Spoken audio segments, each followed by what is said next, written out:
형씨, 사단장이 동네 형님이야? 부르면 막 나오게? 딱 보니 공익 아니면 면제라 군대 물정 모르나 본데. 뒤에 차 밀리니까 빨리 꺼지라고. 순간 선글라스를 벗은 남자의 서늘한 눈빛이 하사의 명찰에 꽂힙니다. 그가 안주머니에서 꺼낸 검은 가죽 지갑. 그 속에서 번쩍이는 신분증을 본 하사의 동공이 지진이라도 난 듯 흔들리기 시작합니다. 과연 이 부대에선 무슨 일이 벌어질까요? 여러분, 오늘도 편안한 시간 보내고 계신가요? 썩어 빠진 군대 비리를 계급장 하나로 참교육하는 통쾌한 이야기, 재미있게 시청하시고 내용이 마음에 드셨다면 구독과 좋아요 부탁드리겠습니다. 그럼 이야기 시작하겠습니다. 경기도 이천 제7기동군단 사령부. 오후 2시. 군단장실의 공기는 무거웠다. 류민성 중장은 책상 위에 놓인 휴대폰을 내려다보고 있었다. 방금 끊긴 여동생 류지민 하사의 전화. 약물에 취한 듯 몽롱하면서도 공포에 질린 목소리. 오빠. 의무대야. 그들이 나를 미친 사람 취급해. 주사를. 류민성은 인터폰을 눌렀다. 비서실장. 예, 군단장님. 오늘 오후 일정 전부 취소해. 몸살 기운이 심해서 관사에서 좀 쉬어야겠다. 급한 결제는 내일 아침에 하겠다. 아무도 찾지 마라. 깨우지 마. 알겠습니다. 의무대장을 보낼까요? 필요 없다. 혼자 쉬고 싶다.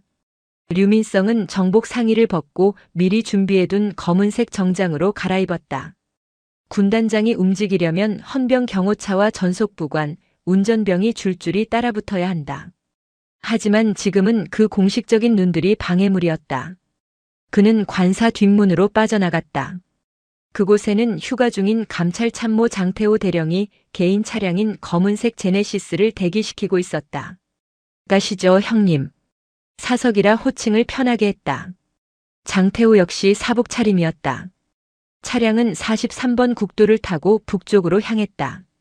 포천 제8기동 사단. 류민성은 창밖을 보며 입술을 깨물었다. 동생은 단순한 사고를 친 게 아니었다. 8사단장 오달수 소장이 덮으려는 무언가를 건드린 것이다. 8사단 위병소 앞. 주말 오후라 면회객도 없었다. 민간 번호판을 단 제네시스가 위병소 바리케이드 앞에 멈췄다. 위병 조장 박철기 하사가 귀찮다는 표정으로 다가왔다. 그는 운전석의 장태호를 보더니 고개를 까딱했다. 창문을 내리라는 거만한 신호였다. 무슨 일입니까? 오달수 사단장 만나러 왔다. 문 열어. 장태호가 낮게 말했다. 박철기는 콧방귀를 뀌었다. 예약 명단에도 없는 민간 차량. 게다가 뒷좌석에 앉은 남자는 선글라스를 끼고 비스듬히 앉아 있었다. 말라빠진 체격에 창백한 피부. 군인의 눈으로 보기에 군기라고는 찾아볼 수 없는 돈 좀 있는 집안의 한량처럼 보였다. 박철기가 뒤로 물러나 부사수에게 들릴 듯 말 듯 속삭였다. 야, 김일병. 저 뒤에 아저씨 봐라. 손목 가는 거 보소. 딱 봐도 공익 아니면 면제다. 그러게 말입니다. 어디 건설사에서 로비라도 하러 왔나 봅니다. 아, 날도 더운데 귀찮게 진짜. 박철기가 다시 창가로 와서 딱딱하게 말했다. 저기요. 여기 군부대입니다. 사단장님이 동네 아저씨도 아니고 예약 없으면 못 들어갑니다. 차 돌리세요. 규정입니다, 규정. 장태호가 울컥하려는 순간 뒷좌석 문이 열렸다. 류민성이 차에서 내렸다. 뙤약볕 아래 선 그의 모습은 위병들이 보기엔 더욱 왜소해 보였다. 박철기는 이 아저씨가 진상 부리려나 보다 생각하며 인상을 구겼다. 아저씨, 차 타시라니까요. 경찰 부릅니다. 류민성은 대꾸 없이 안주머니에서 검은 가죽 지갑을 꺼냈다. 그리고 아주 천천히 신분증을 꺼내 박철기의 눈앞에 들이밀었다. 계급 중장. 보직 제7기동군단장 류민성. 박철기의 눈이 신분증에 꽂혔다. 중장. 대한민국 육군에 몇 명 없는 3스타. 그리고 7군 단장. 8사단이 소속된 군단의 직속상관. 박철기의 동공이 지진 난 듯 흔들렸다. 시선이 신분증 속 정복 사진과 눈앞의 남자를 번갈아 오갔다. 공익이라고 비웃었던 그 남자가 사단장의 목을 날릴 수 있는 군단장이었다. 어, 박철기의 다리에 힘이 풀렸다. 등줄기에서 식은땀이 폭포수처럼 쏟아졌다. 자네 눈에는 내가 공익으로 보이나 보군. 류민성의 목소리는 건조했다. 화를 내는 것보다 더 무서운 차분함이었다. 중장님. 박철기는 비명을 지르듯 차렷 자세를 취했다. 너무 당황해서 경내 손이 올라가다 말았다. 문 열어. 그리고 상황실에 전파해. 7군 단장 방문이라고. 오달수에게 전해라. 5분 내로 사단 의무대로 튀어오라고. 예, 알겠습니다. 충성. 박철기는 허둥지둥 위병소 안으로 뛰쳐들어갔다. 차단기가 올라갔다. 류민성은 다시 차에 올랐다. 차가 멀어질 때까지 박철기는 그 자리에 얼어붙어 있었다. 나, 영창 가냐? 차량은 사단 본청이 아닌 의무근무대 건물 앞에 멈췄다. 류민성의 판단이었다. 지민의 전화 내용, 그리고 위치 추적 결과는 명백히 병원을 가리키고 있었다. 류민성이 의무대 로비로 들어서자 당직 사관이 놀라 뛰쳐나왔다. 군단장님, 연락도 없이 어인 일이십니까? 입원 환자 명부 가져와. 류지민 하사 어디 있나? 당직 사관이 우물쭈물했다. 그게 류 하사는 현재 면회 제한 구역에 있습니다. 안정이 필요해서. 안내해. 류민성은 당직 사관을 밀치고 복도로 걸어갔다. 복도 끝 집중 관찰실이라는 팻말이 붙은 병실. 사실상 정신질환 병사들을 격리하는 폐쇄병동이었다. 문 앞에는 헌병 2명이 지키고 있었다. 비켜. 류민성의 한마디에 헌병들이 길을 열었다. 계급의 무게였다. 병실 안 풍경은 류민성의 이성을 끊어놓을 뻔했다. 창고에 묶여 고문당하는 모습이 아니었다. 그것보다 더 끔찍한 의료 행위를 빙자한 사육이었다. 침대 위 류지민은 사지가 보호대로 결박당해 있었다. 링거를 통해 고용량 진정제가 투여되고 있었고 눈은 반쯤 풀려 초점을 잃고 있었다. 지민아. 류민성이 다가가 동생의 뺨을 두드렸다. 빠? 혀가 꼬여 말이 제대로 나오지 않았다. 누가 이랬어? 누가 멀쩡한 애를 정신병자로 만들었어? 류민성이 고함을 쳤다. 그때 병실 문이 열리고 오달수 소장이 헐레벌떡 뛰어들어왔다. 뒤에는 군의관이 따르고 있었다. 아이고 군단장님, 오해십니다. 오달수는 땀을 닦으며 억울하다는 표정을 지었다. 오해? 내 동생 꼬라지가 이런데 오해? 류 하사가 어제 근무 중에 갑자기 발작을 일으켰습니다. 군사 기밀을 무단으로 열람하다 걸리니까 갑자기 소리를 지르며 자해를 시도했습니다. 보십시오, 여기 손목에 상처. 오달수가 지민의 손목을 가리켰다. 얕은 생채기가 있었다. 묶을 때 생긴 상처가 분명했지만 그들은 자해 흔적이라 우겼다. 그래서 규정에 따라 그린 캠프 입소 조치하고 자해 방지를 위해 부득이하게 보호대를 사용한 겁니다. 진정제도 의학적 판단하에 처방한 거고요. 저희는 규정대로 했습니다. 군의관이 옆에서 거들었다. 맞습니다. 지금 환자는 심각한 조현병 증세를 보이고 있습니다.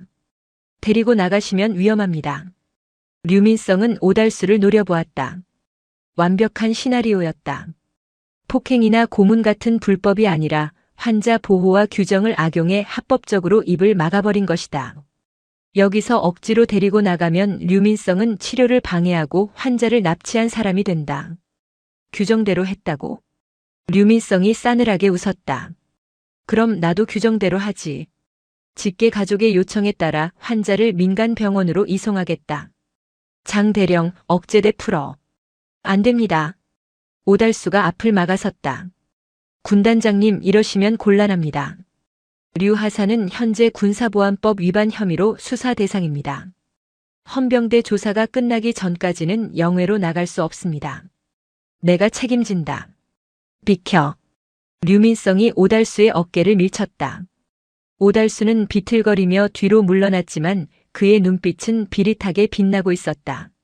책임 지신다고 하셨습니다. 오달수가 품에서 스마트폰을 꺼냈다. 오달수는 물러서지 않고 어딘가로 전화를 걸었다. 스피커폰이었다. 상대는 국방부 장관 김명석이었다. 장관님, 접니다. 8사단장. 지금 상황이 심각합니다. 류민성 군단장이 의무대에 난입했습니다. 오달수의 목소리는 다급함을 연기하고 있었다. 류 군단장이 지금 정신적으로 매우 불안해 보입니다. 수사 중인 피의자를 강제로 데려가겠다며 의료진을 위협하고 난동을 부리고 있습니다. 총기를 소지한 것으로 보입니다. 새빨간 거짓말이었다. 하지만 류민성은 사복 차림의 개인 차량을 타고 왔다. 공식 절차를 밟지 않았다. 이 모든 정황이 오달수의 거짓말에 힘을 실어주고 있었다. 수화기 너머로 김명석 장관의 목소리가 들렸다. 뭐? 7군 단장이 무장 난동을 부려? 이거 보통 일이 아니군. 장관님, 접니다. 류민성입니다. 오달수의 말은 거짓. 류민성이 끼어들려 했지만 김명석은 듣지 않았다. 류 장군, 자네 실망이야. 요즘 스트레스가 많다는 보고는 받았지만 이 정도일 줄은 몰랐네. 당장 멈추게. 장관님, 제 동생이 억울하게 됐네. 8사단장 듣게. 지금 즉시 진돗개 발령해.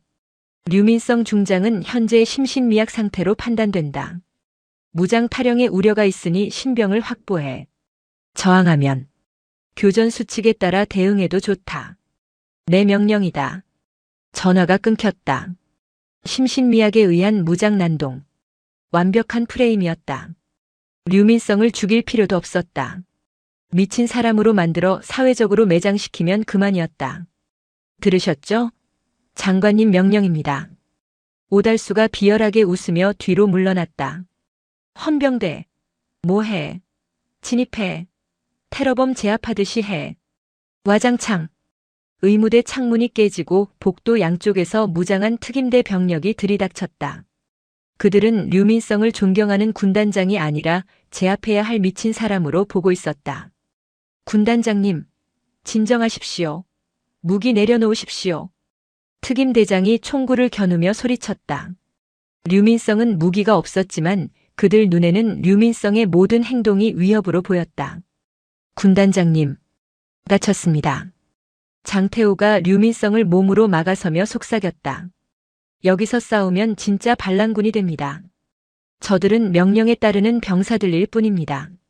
류민성은 침착하게 주위를 둘러보았다. 병실 구석에 있는 산소통과 소화기가 보였다. 태호야, 연막 좀 치자.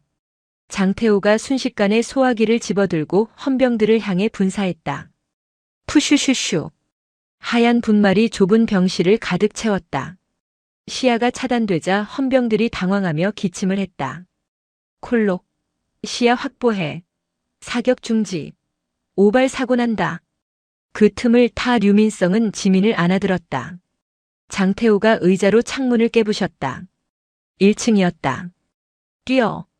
세 사람은 깨진 창문으로 뛰어내렸다. 건물 뒤편은 야산으로 이어지는 옹벽이었다. 도망쳤다. 잡아. 뒤에서 호루라기 소리와 고함이 들려왔다. 류민성은 약에 취해 늘어진 동생을 업고 옹벽을 기어올랐다. 정장 구두가 지늘게 미끄러졌다. 오빠, 나 두고 가. 나 때문에. 지민이 울먹였다. 닥치고 꽉 잡아. 우리 안 미쳤어. 미친 건 저 새끼들이야. 류민성은 이를 악물었다. 이제 그는 군단장이 아니었다. 대한민국 전역에 수배된 정신 이상 무장 탈영병이었다. 경기도 포천 왕방산 자락. 어둠이 짙게 깔린 숲속. 류민성과 장태호는 빗물에 젖은 낙엽 더미 위에 몸을 숨기고 있었다. 멀리 도로 쪽에서는 경찰차와 군용 트럭의 사이렌 소리가 끊임없이 들려왔다. 장태호가 스마트폰으로 뉴스를 확인했다. 속보 6군 7군 단장 류민성 중장 급성 정신 착란으로 무장 탈영. 군 당국 발견 즉시 신고 요망. 국방부 류 중장 평소 우울증 알아. 흉기 소지 가능성 높아 시민주의 당부. 완벽하게 담가버렸군요. 장태호가 씁쓸하게 웃으며 폰을 껐다. 위치 추적을 피하기 위해 배터리를 분리해 숲 멀리 던져버렸다. 차도 버렸고 폰도 없다. 이제 우린 유령이야. 류민성은 지민의 상태를 살폈다. 찬 바람을 쐬어서인지 약 기운이 조금씩 빠지고 있었다. 지민아, 정신 좀 드니? 응. 머리가 깨질 것 같아. 수첩. 놈들이 찾던 그 수첩 어디 있어? 지민은 떨리는 손으로 자신의 전투와 밑창을 뜯어냈다. 그 안에 비닐로 꽁꽁 싸맨 얇은 메모리 카드가 들어있었다. 수첩은 오달수가 뺏어갔어. 하지만 내가 내용을 다 찍어서 여기에 저장해뒀어. 그리고 원본 파일이 저장된 서버 접속 코드도. 류민성은 메모리 카드를 받아 안주머니 깊숙이 넣었다. 이것이 그들의 목숨줄이자 유일한 반격의 무기였다. 이걸 터뜨리려면 서울로 가야 해. 국방부 인트라넷에 접속해야 하니까. 류민성이 일어섰다. 이 상태로 서울까지 어떻게 갑니까? 검문소가 쫙 깔렸을 텐데. 장태호가 물었다. 산을 탄다. 양주 불곡산으로 간다. 거기에 옛날 내 선임하사가 있어. 최만식 원사. 아, 그 불곡산 호랑이 말씀이십니까? 그래. 그 양반이라면 똥물을 뒤집어 써서라도 우리를 서울로 보내줄 거야. 세 사람은 밤새 산을 탔다. 류민성의 명품 양복은 찢어지고 흙투성이가 되었다. 하지만 그의 눈빛은 도망자의 불안함 대신 사냥꾼의 냉철함으로 바뀌어 가고 있었다. 김명석, 오달수, 기다려라. 류민성은 어둠 속의 서울 방향을 노려보았다. 내가 미친놈이 아니라는 걸 내 방식대로 증명해주지. 새벽 4시. 경기도 양주시 백서급의 외딴 농가. 산속의 밤 공기는 차가웠지만 류민성의 폐부로 들어오는 공기는 뜨거웠다. 발바닥은 물집이 터져 엉망이었고 땀과 진흙으로 뒤범벅된 명품 정장은 걸레 조각이나 다름없었다. 누구냐? 어둠 속에서 날카로운 고함과 함께 엽총의 총구가 불쑥 튀어나왔다. 낡은 컨테이너 농막 앞 런닝셔츠 차림의 노인이 서 있었다. 특전사 전설의 원사, 불곡산 호랑이 최만식이었다. 교관님, 접니다. 류민성이 비틀거리며 가로등 불빛 아래로 얼굴을 드러냈다. 최만식의 눈이 커졌다. 그는 뉴스에서 본 수배 전단지의 얼굴과 눈앞에 초췌한 남자를 번갈아 보았다. 7군 단장. 하늘 같은 쓰리스타가 거짓골을 하고 자신의 농막 앞에 서 있었다. 허 멸치 새끼. 아니 군단장님? 이게 무슨 꼴이야? 최만식은 급히 엽총을 내리고 그들을 안으로 들였다. 좁은 농막 안은 메주 냄새와 곰팡이 냄새가 섞여 있었다. 일단 앉아. 물이라도 마시고. 류민성은 물 한 사발을 단숨에 들이켰다. 지민은 구석에 웅크리고 앉아 떨고 있었다. 약 기운은 빠졌지만 공포는 여전했다. 교관님, 설명할 시간이 없습니다. 서울로 가야 합니다. 지금 당장. 최만식은 혀를 찼다. 서울? 뉴스 못 봤어? 너 지금 무장 탈영병이야. 의정부 송추 구파발. 서울로 가는 모든 길목에 검문소가 3중으로 깔렸어. 헌병뿐만 아니라 경찰 기동대까지 쫙 깔렸다고. 개미 새끼 한 마리도 못 지나가.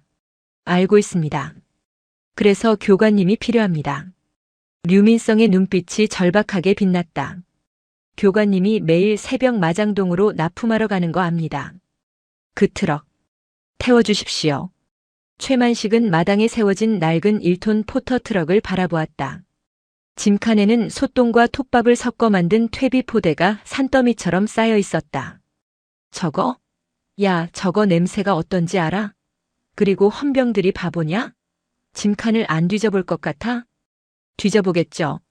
하지만 냄새 때문에 깊게는 못 뒤질 겁니다. 저들은 군인입니다. 똥물 뒤집어 쓰는 걸 죽기보다 싫어하는. 최만식은 한숨을 푹 쉬었다. 그는 류민성의 눈을 빤히 바라보았다. 20년 전 비쩍 마른 몸으로 특전사에 들어와 악바리처럼 버티던 그 눈빛이 여전히 살아있었다. 젠장. 내가 미쳤지. 늙어서 반역죄로 잡혀가게 생겼네. 30분 후. 의정부 축석곡의 검문소. 서치라이트가 도로를 대낮처럼 비추고 있었다. 무장한 헌병들이 경광봉을 흔들며 차량을 세우고 있었다. 긴장감이 감돌았다. 덜덜덜덜. 낡은 포터트럭이 검문소 앞에 멈췄다. 창문을 내리자마자 썩은 내가 진동했다. 우. 검문을 하던 하사가 코를 틀어주며 뒤로 물러섰다. 운전석의 최만식이 사람 좋은 웃음을 지으며 고개를 내밀었다. 아이고, 군인 양반들 고생이 많네. 새벽부터 웬 검문이야? 하사는 인상을 찌푸리며 트럭 안을 랜턴으로 비췄다. 조수석은 비어 있었다. 어르신, 죄송하지만 짐칸 좀 확인하겠습니다. 용의 차량 수색 중이라서요. 아, 거참. 똥걸음이라니까. 냄새 배면 책임질겨. 최만식이 투덜거리며 차에서 내렸다. 그는 짐칸에 검은 방수포를 확 걷어젖혔다. 훅. 지독한 악취가 헌병들의 코를 강타했다. 암모니아 가스가 눈을 찌를 정도였다. 짐칸에는 축축하게 젖은 퇴비 포대들이 빈틈없이 쌓여 있었다. 사실 그 퇴비 덤이 가장 깊숙한 안쪽 류민성과 장태호, 류지민은 비닐 한 장을 뒤집어 쓴 채 숨을 죽이고 있었다. 숨을 쉴 때마다 구역질이 올라왔지만 참아야 했다. 툭, 툭. 밖에서 군화발로 차체를 두드리는 소리가 들렸다. 안쪽에 공간 있습니까? 찔러보겠습니다. 하사의 목소리가 들렸다. 이어 쇠막대가 포대 사이로 들어오는 소리가 났다. 쉭. 탐침봉이었다. 류민성은 눈을 질끈 감았다. 탐침봉 끝이 비닐을 뚫고 들어와 그의 어깨 바로 옆을 스치고 지나갔다. 1cm만 옆이었어도 살이 뚫렸다. 지민이 비명을 지르려는 것을 장태호가 두툼한 손으로 입을 막았다. 야, 이 양반아. 그거 터지면 다 흘러나와. 내가 치울 거야. 최만식이 밖에서 고래고래 소리를 질렀다. 아, 알겠습니다. 의상무. 통과하십시오. 하사도 더 이상 이 똥물과 씨름하고 싶지 않았다. 이 새벽에 이런 똥차에 별 3개짜리 장군이 숨어 있을 리 없다는 편견이 그들의 판단을 흐리게 했다. 트럭이 다시 덜컹거리며 움직였다. 검문소를 통과해 서울 시내로 진입하는 동안 류민성은 똥물 속에서 숨죽여 울고 있는 동생의 손을 꽉 잡았다. 육군 중장의 위험은 오물 속에 파묻혔다. 하지만 살았다. 살아서 서울에 입성했다. 서울 동대문구 장안동의 낡은 여관방. 오전 8시. 허름한 네온 사인이 깜빡이는 이곳은 류민성 일행의 임시 은신처였다. 최만식이 시장에서 사온 싸구려 옷으로 갈아입은 3사람은 좁은 방에 둘러앉았다. 방 안에는 여전히 그들의 몸에서 나는 미미한 거름 냄새가 감돌고 있었다. 류민성은 류지민이 건넨 메모리 카드를 장태호가 구해온 중고 노트북에 연결했다. 화면 가득 파일들이 떴다. 그것은 대한민국 국방의 치부 그 자체였다. 이게 전부인가? 류민성이 물었다. 응. 오달수 사단장이 김명석 장관과 주고받은 문자 내역, 통화 녹음 파일, 그리고 이면 계약서 사진이야. 지민이 설명했다. 그녀는 정보통신대대에서 근무하며 오달수의 보안폰 백업 데이터를 몰래 빼돌렸던 것이다. 류민성은 파일 하나를 열었다. 김명석 장관의 육성이 흘러나왔다. 야, 오 소장.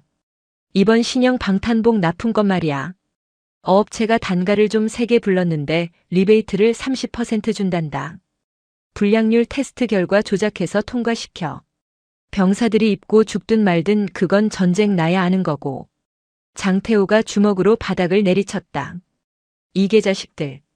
저 방탄복 입고 작년에 내 부하 2명이 철책에서 죽었습니다. 북한군 총탄이 강해서 뚫린 게 아니었어. 류민성은 말없이 화면을 응시했다. 그의 눈빛은 차갑게 가라앉아 있었다. 분노를 넘어선 경멸이었다. 이 정도 증거면 김명석을 날려버리기엔 충분해. 문제는 이걸 어떻게 세상에 알리느냐다. 인터넷에 뿌릴까요? 유튜브나 SNS에 올리면. 장태호가 제안했다. 안 돼. 놈들은 국방부 사이버 사령부를 움직일 거야. 조작된 파일이다. 북한의 공작이다. 류민성이 정신병으로 만든 딥페이크다라고 물타기 하면 끝이야.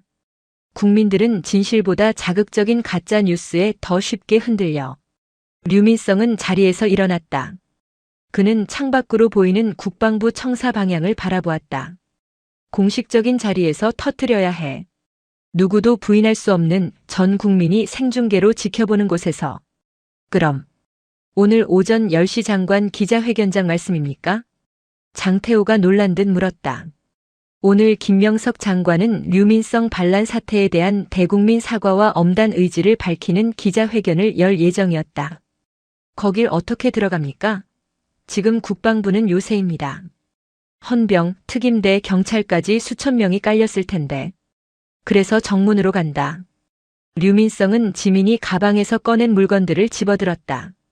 잘 다림질된 것은 아니지만 깨끗한 셔츠, 그리고 묵직한 금속 덩어리들.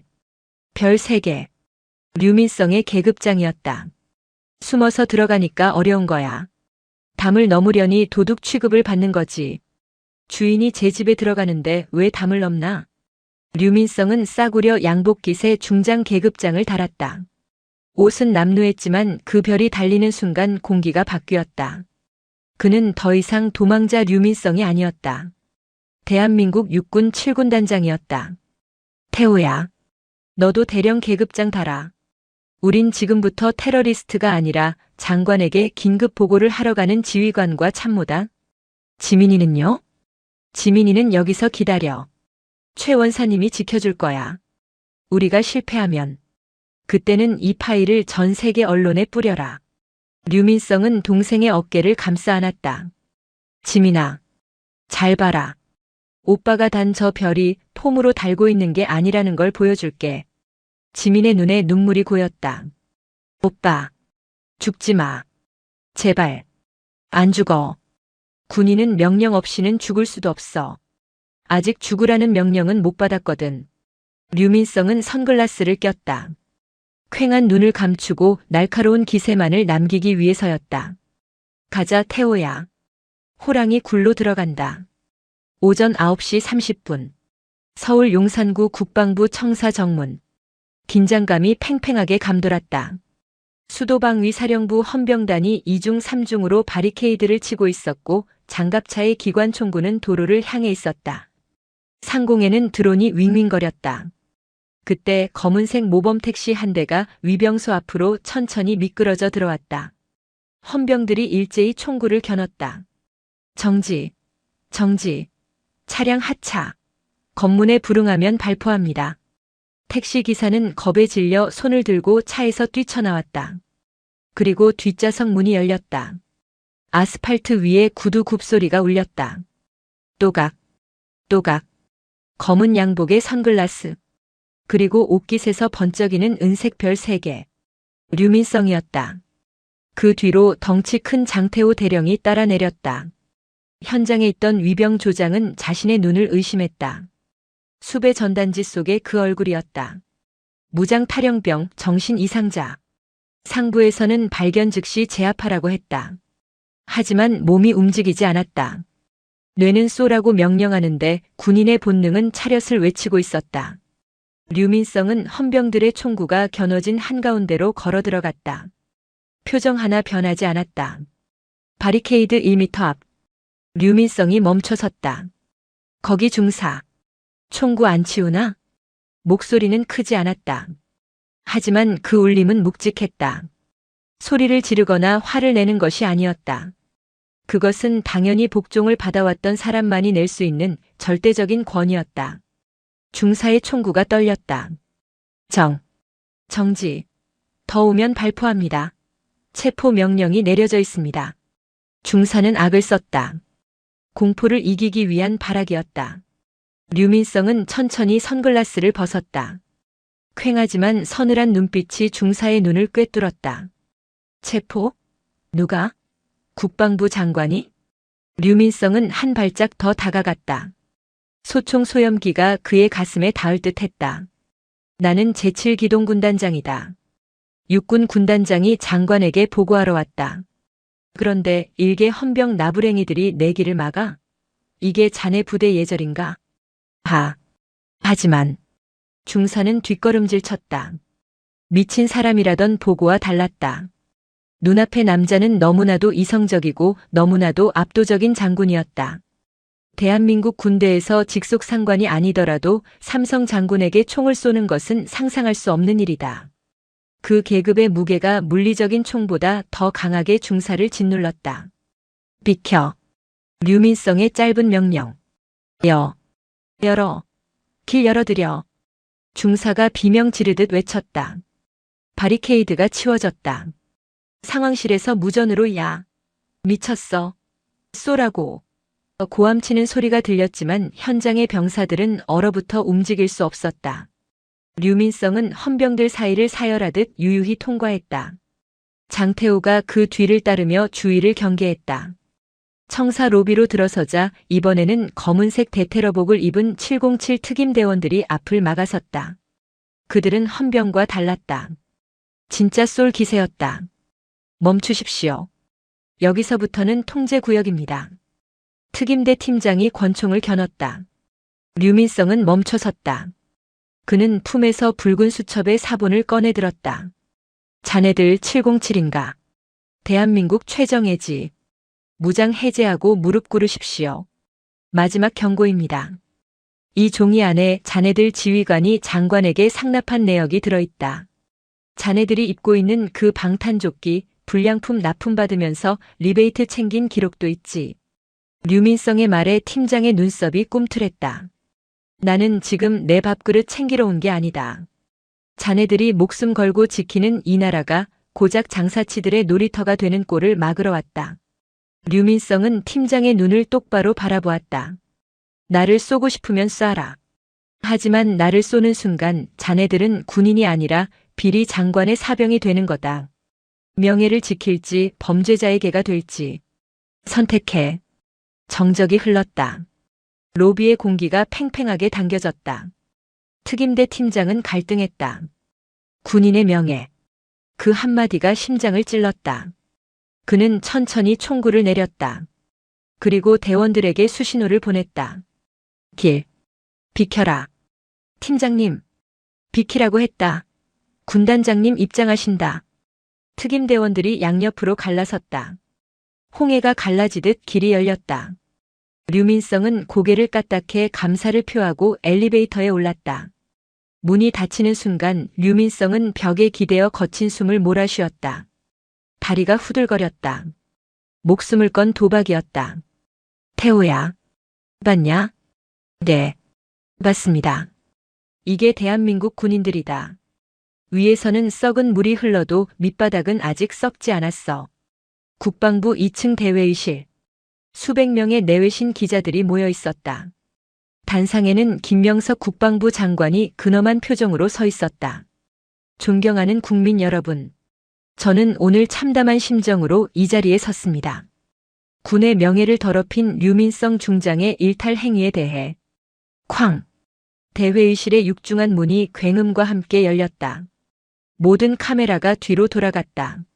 먼지 묻은 양복을 입은 두 남자. 류민성과 장태호가 걸어 들어왔다. 류민성의 옷깃에 달린 별 3개가 조명을 받아 번쩍였다. 기자들은 순간 멍해졌다. 수배 중인 탈영병이 제 발로 그것도 정문으로 들어왔다. 류민성. 김명석 장관이 마이크를 잡고 소리쳤다. 그의 목소리가 갈라졌다. 경호원. 뭐해? 저놈 잡아. 테러리스트다. 사복 경호원들이 달려들었다. 하지만 장태호 대령이 류민성의 앞을 막아섰다. 비켜. 유도 국가대표 상비군 출신의 장태호는 덤벼드는 경호원 2명을 순식간에 메어치기로 바닥에 꽂아버렸다. 쿵. 쾅. 누구든 군단장님 몸에 손 떼면 뼈를 추리지 못할 것이다. 장태호의 사자 후에 경호원들이 주춤했다. 그 사이 류민성은 단상으로 뚜벅뚜벅 걸어 올라갔다. 김명석은 공포에 질려 뒷걸음질 쳤다. 류민성의 눈빛은 이성을 잃은 미치광이의 것이 아니었다. 모든 것을 꿰뚫어보는 심판자의 눈이었다. 오지마. 저리 가. 김명석이 비명을 질렀다. 류민성은 김명석 앞에 마이크를 잡았다. 국민 여러분. 제7기동 군단장 류민성 중장입니다. 저는 오늘 테러를 하러 온 것이 아닙니다. 보고를 하러 왔습니다. 류민성은 장태호가 던져준 노트북을 단상 위 케이블에 연결했다. 대형 스크린의 화면이 바뀌었다. 국방부 서버 접속 완료. 장관 비서실 비밀 폴더 개방. 지민이 목숨 걸고 빼낸 접속 코드로 열린 판도라의 상자였다. 화면에는 김명석 장관이 오달수 소장에게 보낸 문자 내역이 떴다. 이번 방탄복 분량건 덮어. 류민성 중장 여동생이 알게 됐으니 처리하고. 정신병자로 몰아서 가둬버려. 적나라한 증거 앞에서 장례는 아수라장이 되었다. 기자들은 미친 듯이 셔터를 눌렀고 질문을 쏟아냈다. 생중계 카메라는 사색이 된 김명석의 얼굴을 클로즈업했다. 이건 조작이야. 해킹이야. 김명석이 발악했다. 류민성은 김명석의 멱살을 잡았다. 조작? 당신이 쓴 이 문자도 조작인가?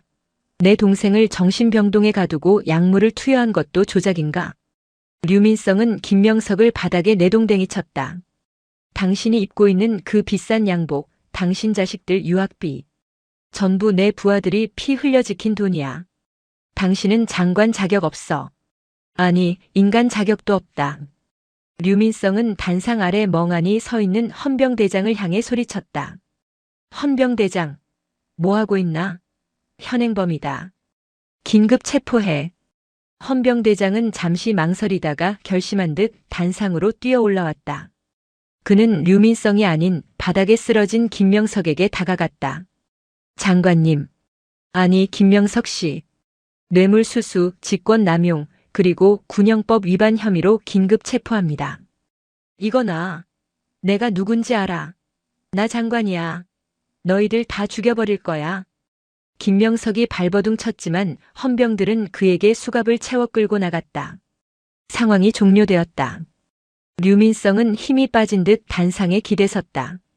장태호가 다가와 그를 부축했다. 끝났습니다. 군단장님. 류민성은 카메라를 바라보았다.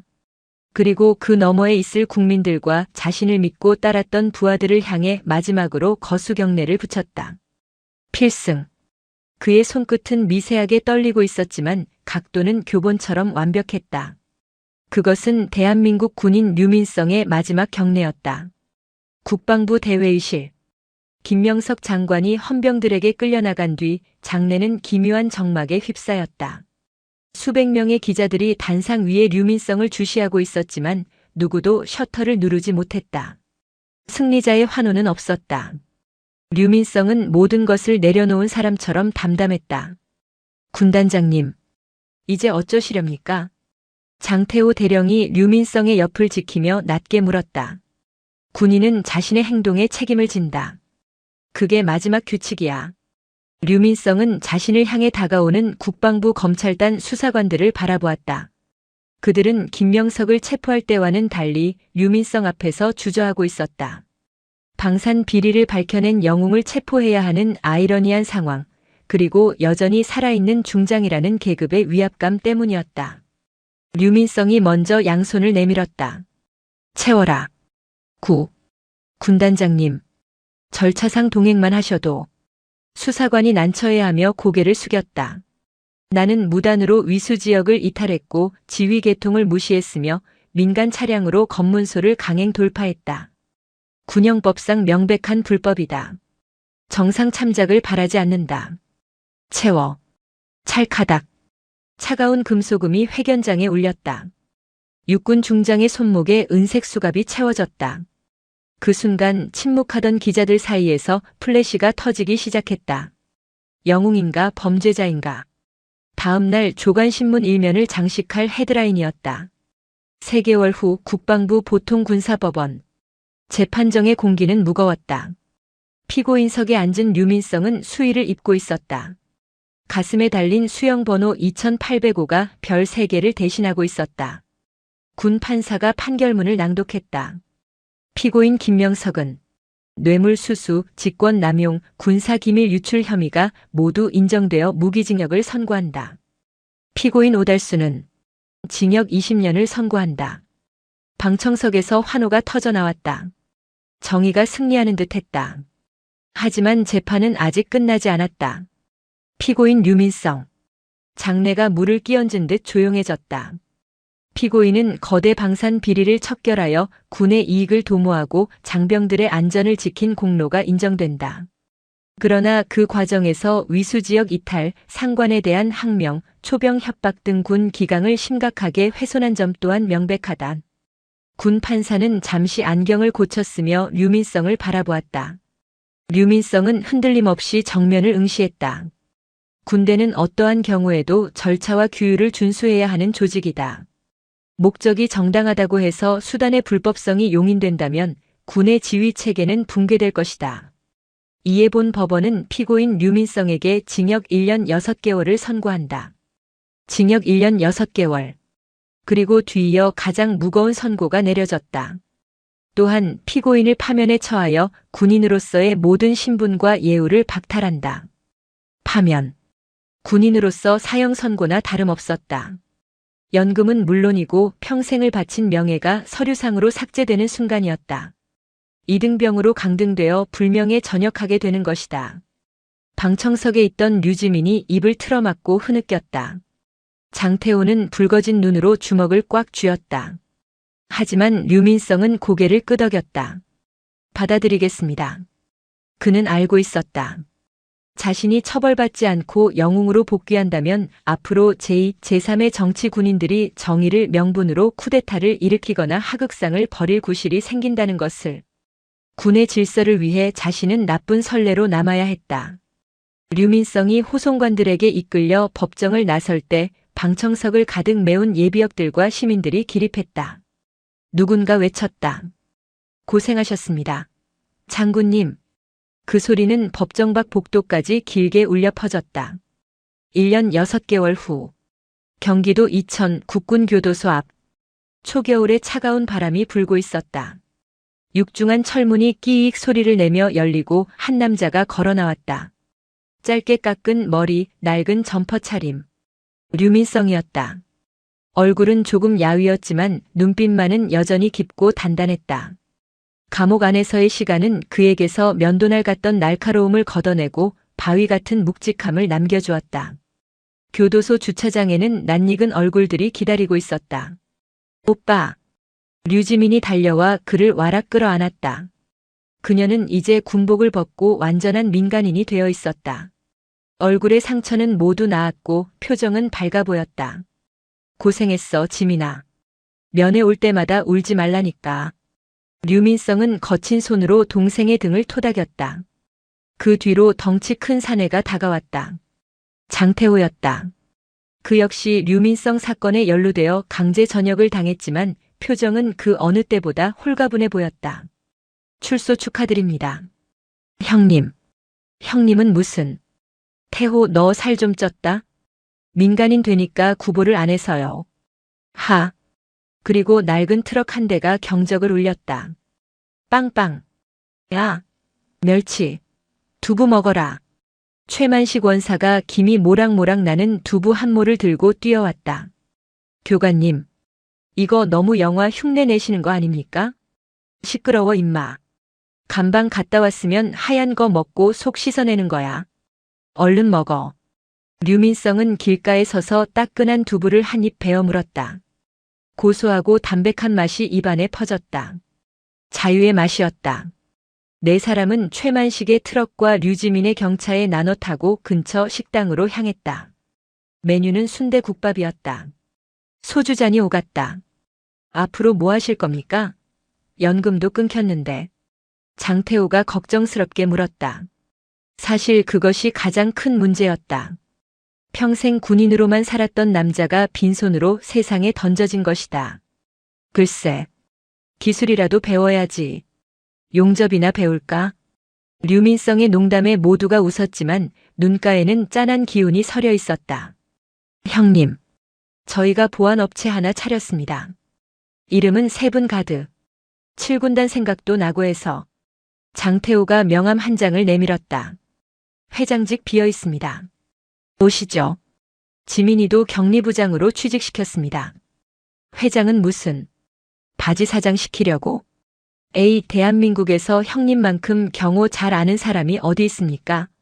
실력 아까워서 그럽니다. 류민성은 피식 웃으며 명함을 만지작거렸다. 그때 식당 TV에서 뉴스가 흘러나왔다. 국방부 신형 방탄복 전방부대 보급 완료. 성능 시험 결과 기존 제품 대비 방호력 30% 향상.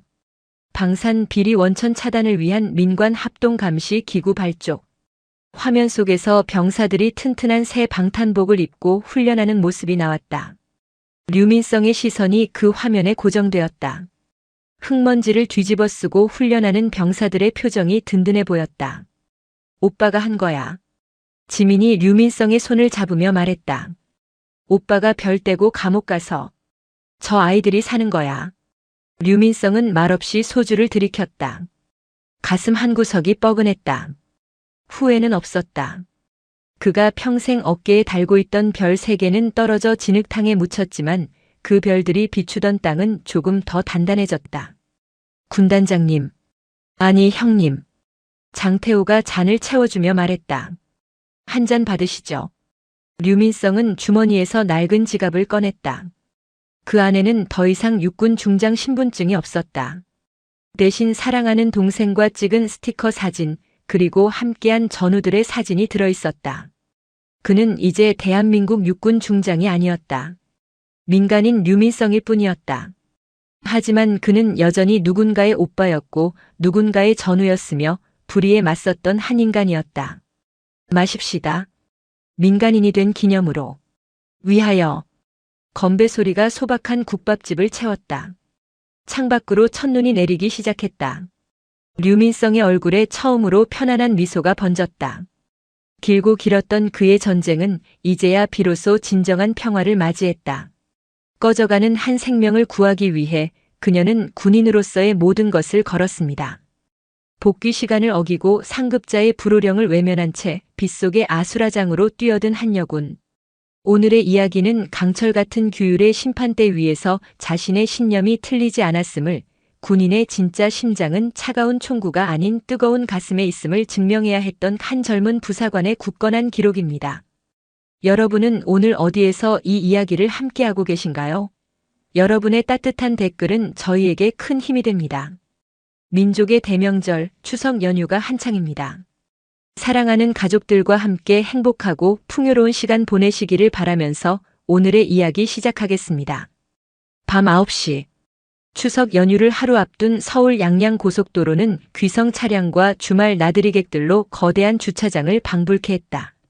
강원도 양구군에 위치한 육군 제21보병사단 통칭 백두산부대 수색대대 소속 이수연 하사는 택시 뒷좌석에서 세차게 차창을 때리는 빗줄기를 무심하게 바라보고 있었다. 4박 5일의 짧은 정기 휴가는 눈 깜짝할 사이에 지나갔고 남은 것은 자정까지인 복귀 시간을 맞출 수 있을지에 대한 초조함 뿐이었다. 기사님, 혹시 다른 빠른 길은 없을까요? 복귀 시간이 얼마 안 남아서요. 이 하사의 목소리에는 군인 특유의 절도와 함께 다급함이 묻어났다. 백미러로 그녀의 굳은 표정을 힐끗 본 50대 후반의 택시기사 김태식 씨가 쓴웃음을 지었다. 아가씨 군인이구만. 마음 급한 건 알겠는데 명절 전날 이 시간에는 하늘에 계신 부처님도 뾰족할 수가 없어요. 그냥 마음 비우고 가는 게 상책이야. 그의 말이 끝나기 무섭게 세상의 모든 소음이 하나의 굉음으로 합쳐지는 듯한 소리가 고막을 찢었다. 쾅! 쇠가 종이장처럼 구겨지고 유리가 폭죽처럼 터져나가는 파열음이 폭우 소리를 집어삼켰다. 이 하사의 시선이 향한 곳, 불과 100여 미터 전방에서 1차선을 달리던 검은색 제네시스 G80 승용차가 빗물에 미끄러지며 중심을 잃었다. 차는 두 바퀴를 빙그르르 돌며 중앙분리대를 들이받았고 그 충격으로 튕겨나와 2차선으로 달려오던 5톤 화물차의 측면을 그대로 들이받았다. 화물차는 급하게 핸들을 꺾었지만 육중한 차체는 속도를 이기지 못하고 옆으로 넘어지며 3차선과 4차선을 막아섰다. 뒤따르던 차량들이 비명을 지르듯 급정거하며 연쇄적으로 부딪혔다. 불과 몇 초 만에 고속도로는 굉음과 파편, 자욱한 수증기로 뒤덮인 아수라장으로 변했다. 저런 미친.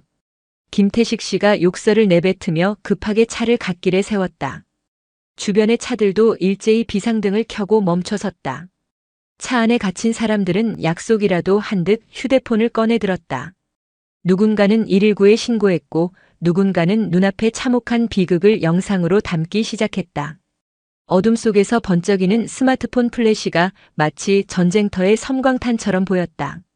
하지만 폭우가 쏟아지는 도로, 언제 또 다른 차가 덮칠지 모르는 2차 사고의 위험 속에서 누구 하나 차 문을 열고 밖으로 나서는 사람은 없었다. 이 하사의 심장이 미친 듯이 요동치기 시작했다. 머릿속에서는 신임 부사관 교육 시절부터 귀에 못이 박히도록 들었던 말이 경고등처럼 울렸다. 군인은 민간인 재난 현장에 임의로 개입해서는 안 된다. 특히 지정된 복귀 경로를 이탈하거나 복귀 시간을 어기는 행위는 군형법상 명령 위반으로 처벌받을 수 있다. 그녀는 대한민국 육군 하사였고 군인은 조직의 규율에 살고 규율에 죽는 존재였다. 그러나 그녀의 시선은 형체를 알아볼 수 없을 정도로 찌그러진 채 흰 연기를 피워 올리는 제네시스 승용차에서 떨어지지 않았다. 저 안에 사람이 있다. 지금 이 순간에도 골든타임은 흐르고 있다. 규정, 복귀 시간, 그리고 꺼져가는 생명. 그녀의 머릿속에서 세 개의 단어가 격렬하게 충돌했다. 고작 몇 초의 시간이었지만 그녀에게는 영원처럼 느껴졌다. 젠장. 나지막한 욕설과 함께 이 하사는 결심을 굳혔다. 그녀는 김태식 씨에게 외쳤다. 기사님, 트렁크에 있는 삼각대 좀 꺼내 주십시오. 그리고 119에 다시 한번 신고해서 2차 추돌사고 위험이 크다고 정확한 위치와 사고 규모를 다시 알려주세요. 말을 마친 그녀는 거친 숨을 몰아쉬며 차 문을 박차고 나갔다. 세찬 빗줄기가 순식간에 그녀의 전투복을 흠뻑 적셨다. 빗물이 시야를 가렸지만 망설일 틈은 없었다. 그녀는 택시 트렁크에서 비상 삼각대를 꺼내 들고 사고 지점 후방 100m 지점으로 달려가 설치했다. 2차 사고를 막기 위한 최소한의 조치였다. 부대에서 수없이 반복했던 위기조치 훈련이 몸에 배어 있었다. 그녀는 휴대폰 플래시를 켜고 다가오는 차들을 향해 미친 듯이 흔들며 소리쳤다. 사고 발생. 비상등 켜고 서행하세요. 2차 사고 위험 있습니다. 몇몇 운전자들이 짜증 섞인 경적을 울리며 지나갔지만 대부분은 그녀의 절박한 수신호를 보고 속도를 줄이며 갓길로 차를 붙였다. 이 하사는 찌그러진 제네시스 승용차로 달려갔다.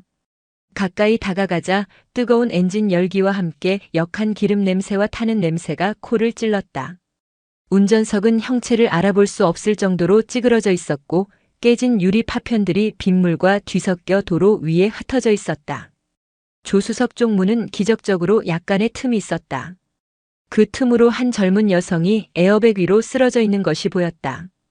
이마가 찢어져 피가 흘러내렸고 창백한 얼굴에는 생기가 없었다. 괜찮으십니까? 제 목소리 들리십니까? 정신 차리세요. 이 하사가 깨진 창문 틈으로 상체를 밀어넣으며 소리쳤다. 날카로운 유리 조각이 팔뚝을 스쳐 지나가며 따끔한 통증을 남겼지만 아드레날린이 솟구치는 그녀는 느낄 겨를도 없었다. 여성은 희미하게 신음하며 눈을 떴지만 초점 없는 눈동자는 이내 스르르 감겼다. 의식이 거의 없는 상태였다.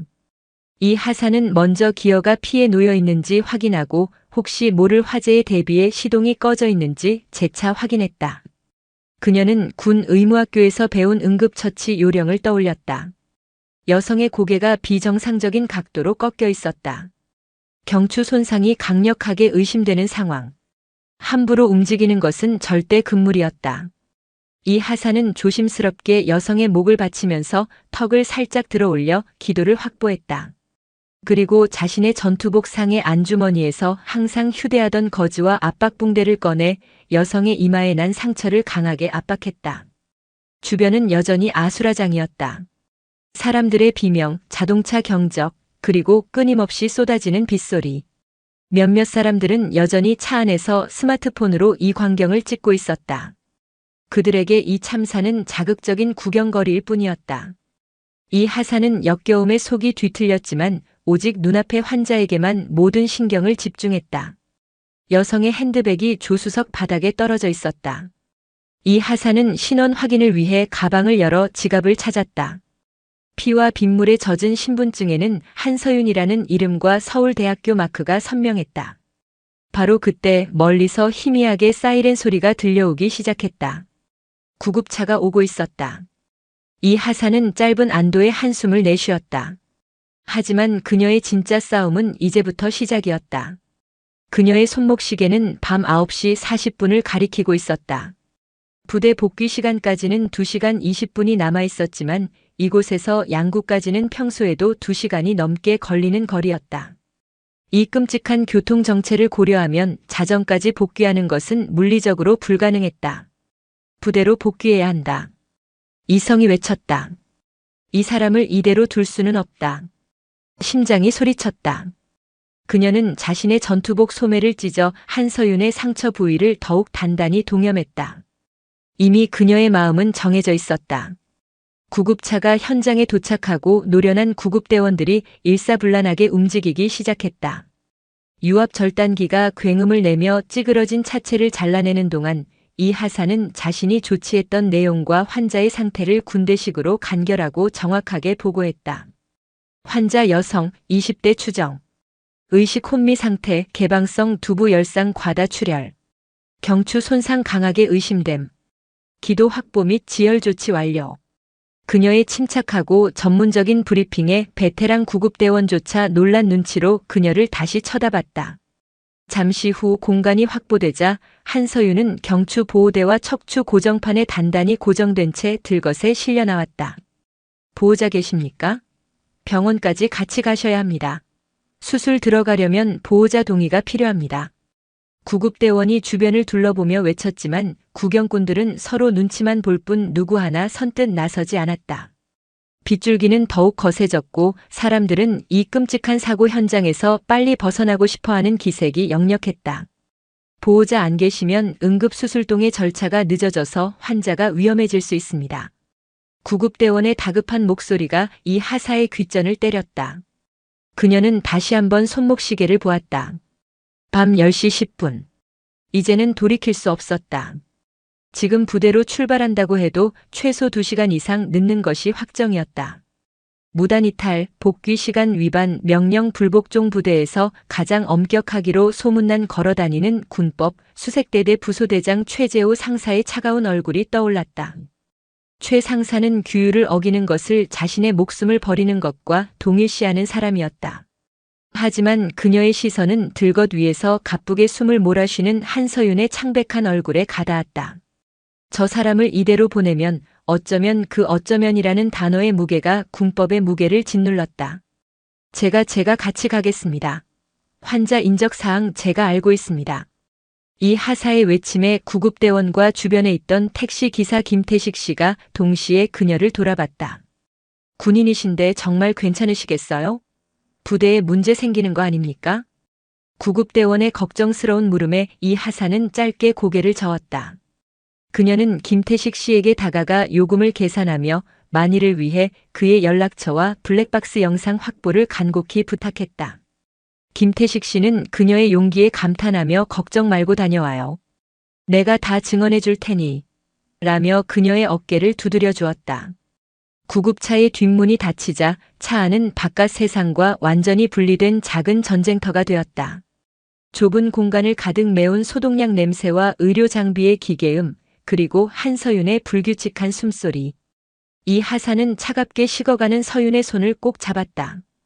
바로 그때 그녀의 주머니에서 휴대폰이 미친 듯이 진동하기 시작했다. 화면에는 최재호 상사라는 이름이 떠 있었다. 심장이 쿵 하고 내려앉았다. 받으면 안 된다. 받으면 당장 복귀하라는 명령이 떨어질 것이다. 그리고 군인인 나는 그 명령을 거역할 수 없다.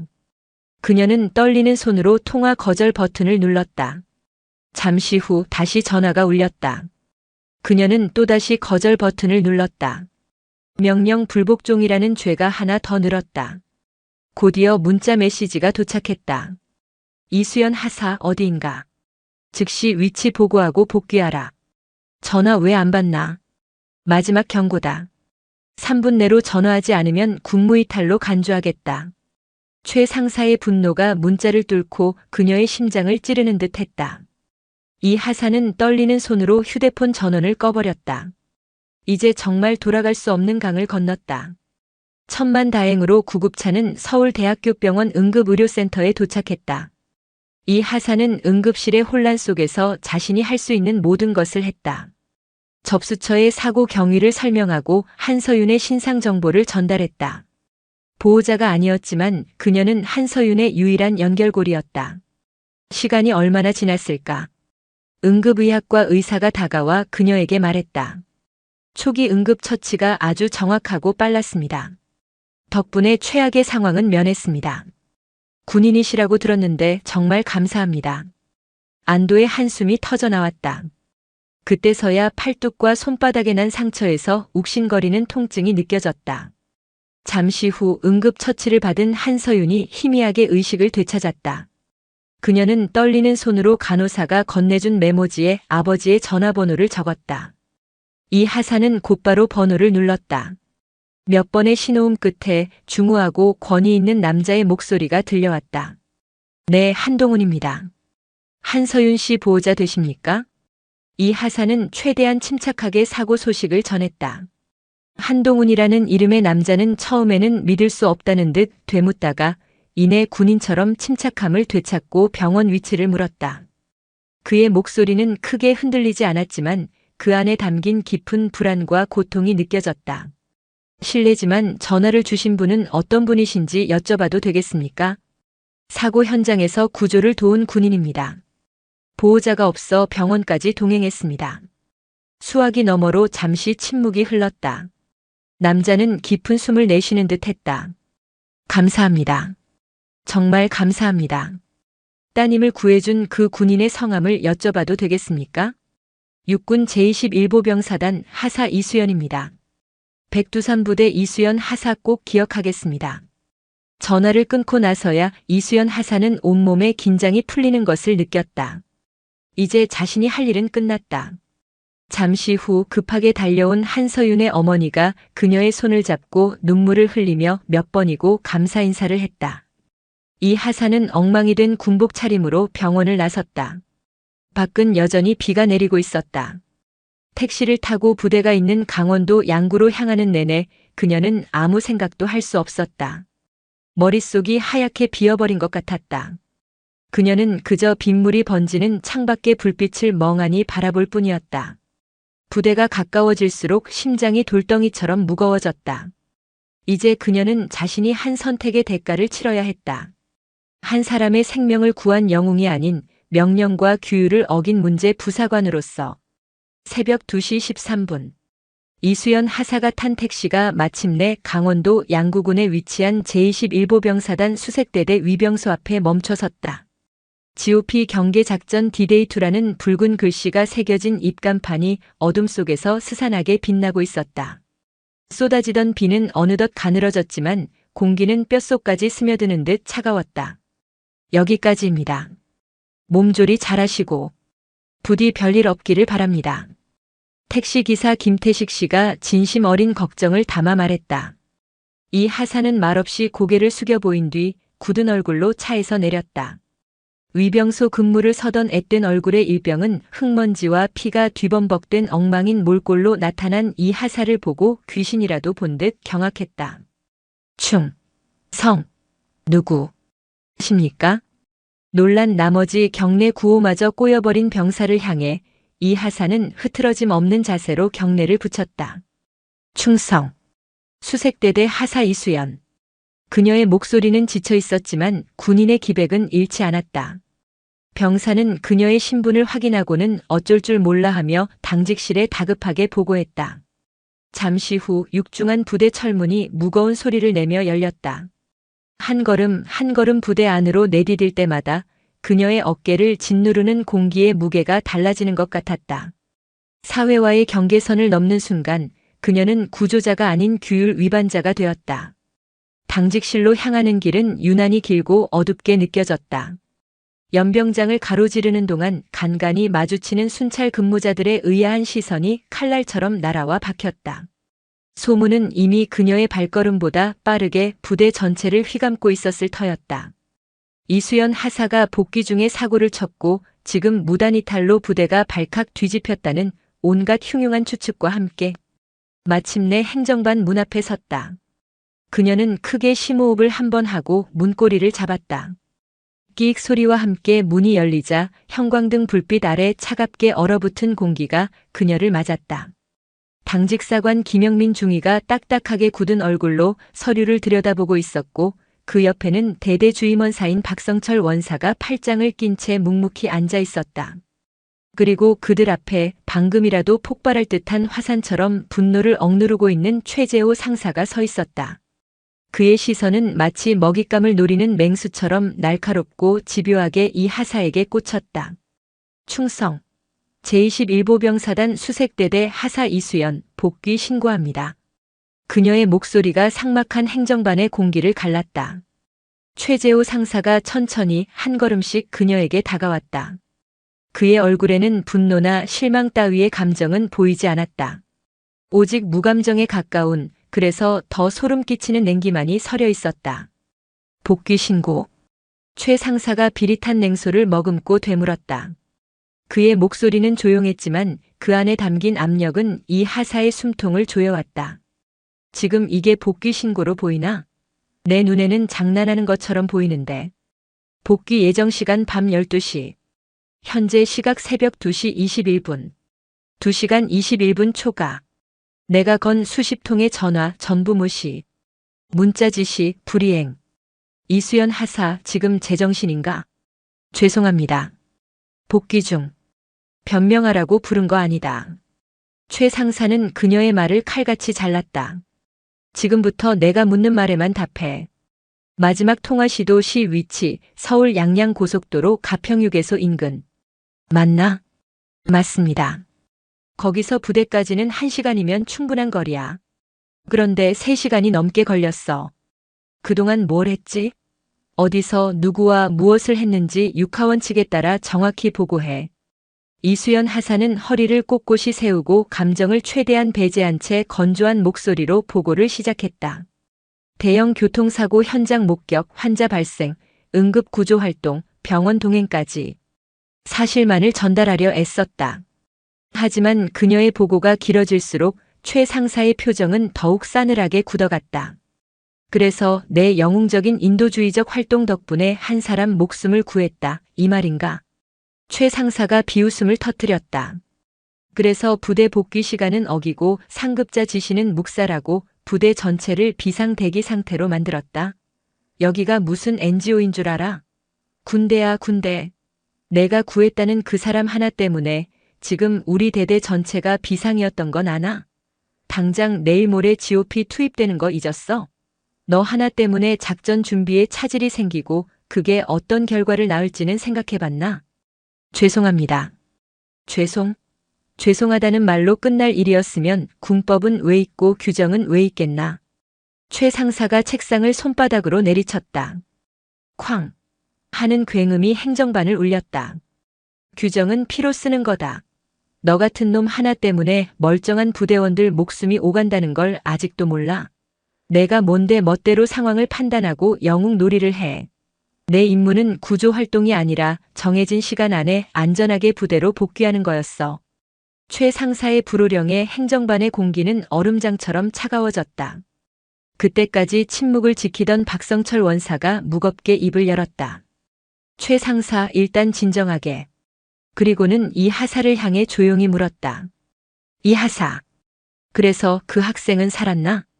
그 질문은 최 상사의 분노와는 전혀 다른 결을 가지고 있었다. 그것은 사실관계를 확인하려는 지극히 본질적인 질문이었다. 네, 살았습니다. 초기 조치가 잘 되어서 생명에는 지장이 없다고 들었습니다. 그래. 다행이군. 박 원사는 짧게 말하고는 다시 입을 닫았다. 하지만 그 짧은 문답은 최 상사의 분노에 다시 불을 지폈다. 원사님, 지금 그게 중요합니까? 사람 하나 살린 게 군법 위에 있습니까? 이런 식으로 넘어가면 군 기강은 누가 잡습니까? 최 상사의 격앙된 목소리에 당직사관 김영민 중위가 조심스럽게 나섰다. 최 상사님 진정하십시오. 일단 이 하사는 복귀했고 자세한 내용은 경위서를 통해 확인하는 것이 절차상 맞다고 생각합니다. 이 하사 들었나? 오늘 아침 점호 전까지 어젯밤 10시 이후부터 현재 시간까지 모든 행적을 분 단위로 기록해서 경위서 제출하도록. 변명이나 개인적인 감상 따위는 집어치우고 오직 사실에 입각해서 내가 어긴 규정과 그에 따른 행동만을 육하원 측에 따라 정확히 기재해. 김중희는 냉정하게 지시를 내렸다. 그것은 이수연 하사를 보호하려는 것이 아닌 들끓는 상황을 절차라는 틀 안에 가두려는 FM 장교의 방식이었다. 내일 아침 대대장님께 정식으로 보고될 거다. 징계위원회는 피할 수 없을 테니 마음의 준비 단단히 해. 알겠나? 네, 알겠습니다. 이 하사는 경례를 하고 행정반을 나왔다. 문이 닫히는 순간 온몸에 힘이 풀리며 휘청거렸다. 차가운 복도를 걸어 생활관으로 향하는 발걸음이 천근만근 무거웠다. 새벽 3시. 이 하사가 생활관 문을 조용히 열자 기다리고 있던 룸메이트 정민서 하사와 오지의 하사가 침대에서 벌떡 일어났다. 수연아, 너 괜찮아? 무슨 일이야? 최 상사님한테 전화 오고 난리도 아니었는데. 오 하사가 걱정스러운 얼굴로 물었지만 이 하사의 엉망인 몰골과 피 묻은 전투복을 보자 더 이상 말을 잇지 못했다. 정 하사는 조심스럽게 구급 상자를 가져와 그녀의 팔에 난 상처를 소독해 주었다. 일단 씻고 좀 쉬어. 무슨 일인지는 모르겠지만 많이 힘들었겠다. 동기들의 위로였지만 그 안에는 미묘한 거리감이 느껴졌다. 그녀의 돌발 행동으로 인해 그들 역시 밤새 마음을 졸였을 터였다. 부대라는 거대한 조직 안에서 한 명의 일탈은 곧바로 주변 동료들의 부담으로 이어지기 마련이었다. 그녀는 고립된 섬이 되어가고 있었다. 이 하사는 말없이 샤워를 하고 젖은 머리를 수건으로 털며 책상에 앉았다. 텅 빈 경위서 용지가 그녀를 내려다보고 있었다. 무엇을 써야 할까? 빗속에 처참했던 사고 현장, 죽어가던 한서윤의 창백한 얼굴, 그리고 그 모든 것을 외면할 수 없었던 자신의 선택. 하지만 김중희와 최 상사의 말대로 그런 감상적인 이야기는 경위서에 단 한 줄도 쓸 수 없었다. 그녀는 펜을 들어 자신의 죄목을 하나하나 적어 내려가기 시작했다. 제목 복귀 시간 위반 및 지시 불이행에 대한 경위서. 1. 사건 개요. 본인은 9월 26일 자정까지 부대 복귀 명령을 수령하였으나 2시간 21분 초과한 27일 02시 21분에 복귀하였음. 상급자인 최재호 상사의 수차례에 걸친 유선 통화 시도에 응하지 않았으며 문자 지시를 확인하고도 즉각적인 응답 및 조치를 취하지 않아 지시 불이행을 하였음. 2. 시간대별 행적. 21시 05분경 서울 양양고속도로 서울 방면에서 대형 교통사고 현장 목격. 21시 07분경 택시에서 하차하여 민간인 구조 활동 시작. 규정 위반 지정 경로 이탈 및 임의적 상황 개입. 22시 10분경 구급차에 환자와 동승하여 서울대학교 병원으로 이동. 규정 위반 복귀 의무 불이행. 22시 15분경부터 22시 40분경 상급자 최재호 상사의 전화 및 문자 지시를 의도적으로 무시함. 규정 위반 지시 불이행. 한 글자 한 글자를 써 내려갈수록 그녀의 군 생활이 종이 한 장 위에서 산산조각 나는 것 같았다. 그녀의 행동을 증명해 줄 것은 오직 차가운 규정 위반 사실들 뿐이었다. 경위서를 다 쓰고 나니 동이 트기 시작했다. 밤새 그녀를 짓누르던 고뇌와 피로가 한꺼번에 몰려왔다. 그녀는 텅 빈 눈으로 창밖을 바라보았다. 회색빛 새벽 하늘 아래 거대한 백두산 부대는 여전히 묵묵히 서 있었다. 그 강철 같은 규율 안에서 어젯밤 그녀의 심장이 외쳤던 뜨거운 목소리는 과연 설 자리가 있을까? 점호 시간이 되기 직전 그녀는 완성된 경위서를 들고 행정반으로 향했다. 그녀가 경위서를 제출하자 김영민 중위는 서류를 훑어보더니 무심하게 말했다. 대대장님께 보고 올라갔다. 내일 오전 10시 대대징계위원회가 정식으로 소집될 거다. 이수연 하사 피징계인 신분으로 출석 준비하도록. 징계위원회. 올 것이 오고야 말았다. 그녀의 군 생활이, 그녀의 신념이 이제 공식적인 심판대 위에 오르게 된 것이다.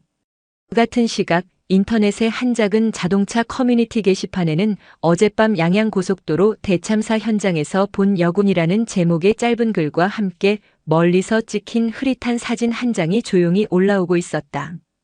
폭풍은 이제 막 시작되고 있었다.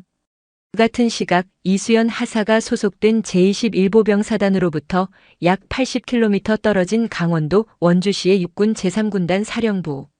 군단장 집무실의 무거운 침묵을 깨운 것은 비서실장의 조심스러운 보고였다. 군단장님, 어제 발생한 서울 양양고속도로 교통사고 관련 초기 보고서와 사모님께서 병원에서 전달해 주신 내용입니다. 육군 중장 한동훈은 딸의 이름이 적힌 서류를 받아드는 순간 강직한 지휘관의 얼굴 뒤에 숨겨진 아버지의 얼굴이 스쳐 지나갔다. 밤새 뜬 눈으로 지새우며 딸의 곁을 지키다 새벽에야 겨우 집무실로 복귀한 터였다. 보고서에는 사고 경위와 함께 현장에서 초기 구조 활동을 벌인 인물에 대한 간략한 정보가 적혀 있었다. 현장 구조자 육군 제21보병사단 수색대대 하사 이수연. 딸에게 전화를 걸어왔던 그 침착하고 강단 있던 목소리의 주인이었다. 아내는 밤새 딸이 잠결에 중얼거린 말을 똑똑히 기억하고 있었다. 피투성이 군복을 입은 여군이 손을 잡아주었다. 무서웠는데 그 손이 너무 따뜻했다고. 한동훈 중장은 눈을 감았다. 한 사람의 아버지로서 그는 당장이라도 21사단으로 달려가 그 젊은 부사관의 손을 잡고 감사를 표하고 싶었다. 그녀가 받을지 모를 불이익을 자신의 모든 권한을 동원해 막아주고 싶었다. 하지만 그는 동시에 수만 장병의 목숨을 책임지는 군단장이었다. 보고서 하단에는 이수연 하사가 복귀 시간을 2시간 이상 위반했으며 상급자의 지시를 수차례 불이행하여 현재 부대 내에서 징계 절차가 진행 중이라는 내용이 명기되어 있었다. 그가 이 일에 개입하는 순간 이수연 하사의 순수한 행동은 군단장 딸을 구하고 특혜를 받은 군인이라는 오명으로 더럽혀질 터였다. 그것은 딸의 생명을 구해준 은인에게 그가 할 수 있는 최악의 행동이었다. 또한 그의 개입은 군의 지휘체계와 규율이라는 대원칙을 스스로 무너뜨리는 행위였다. 그는 깊은 고뇌에 빠졌다.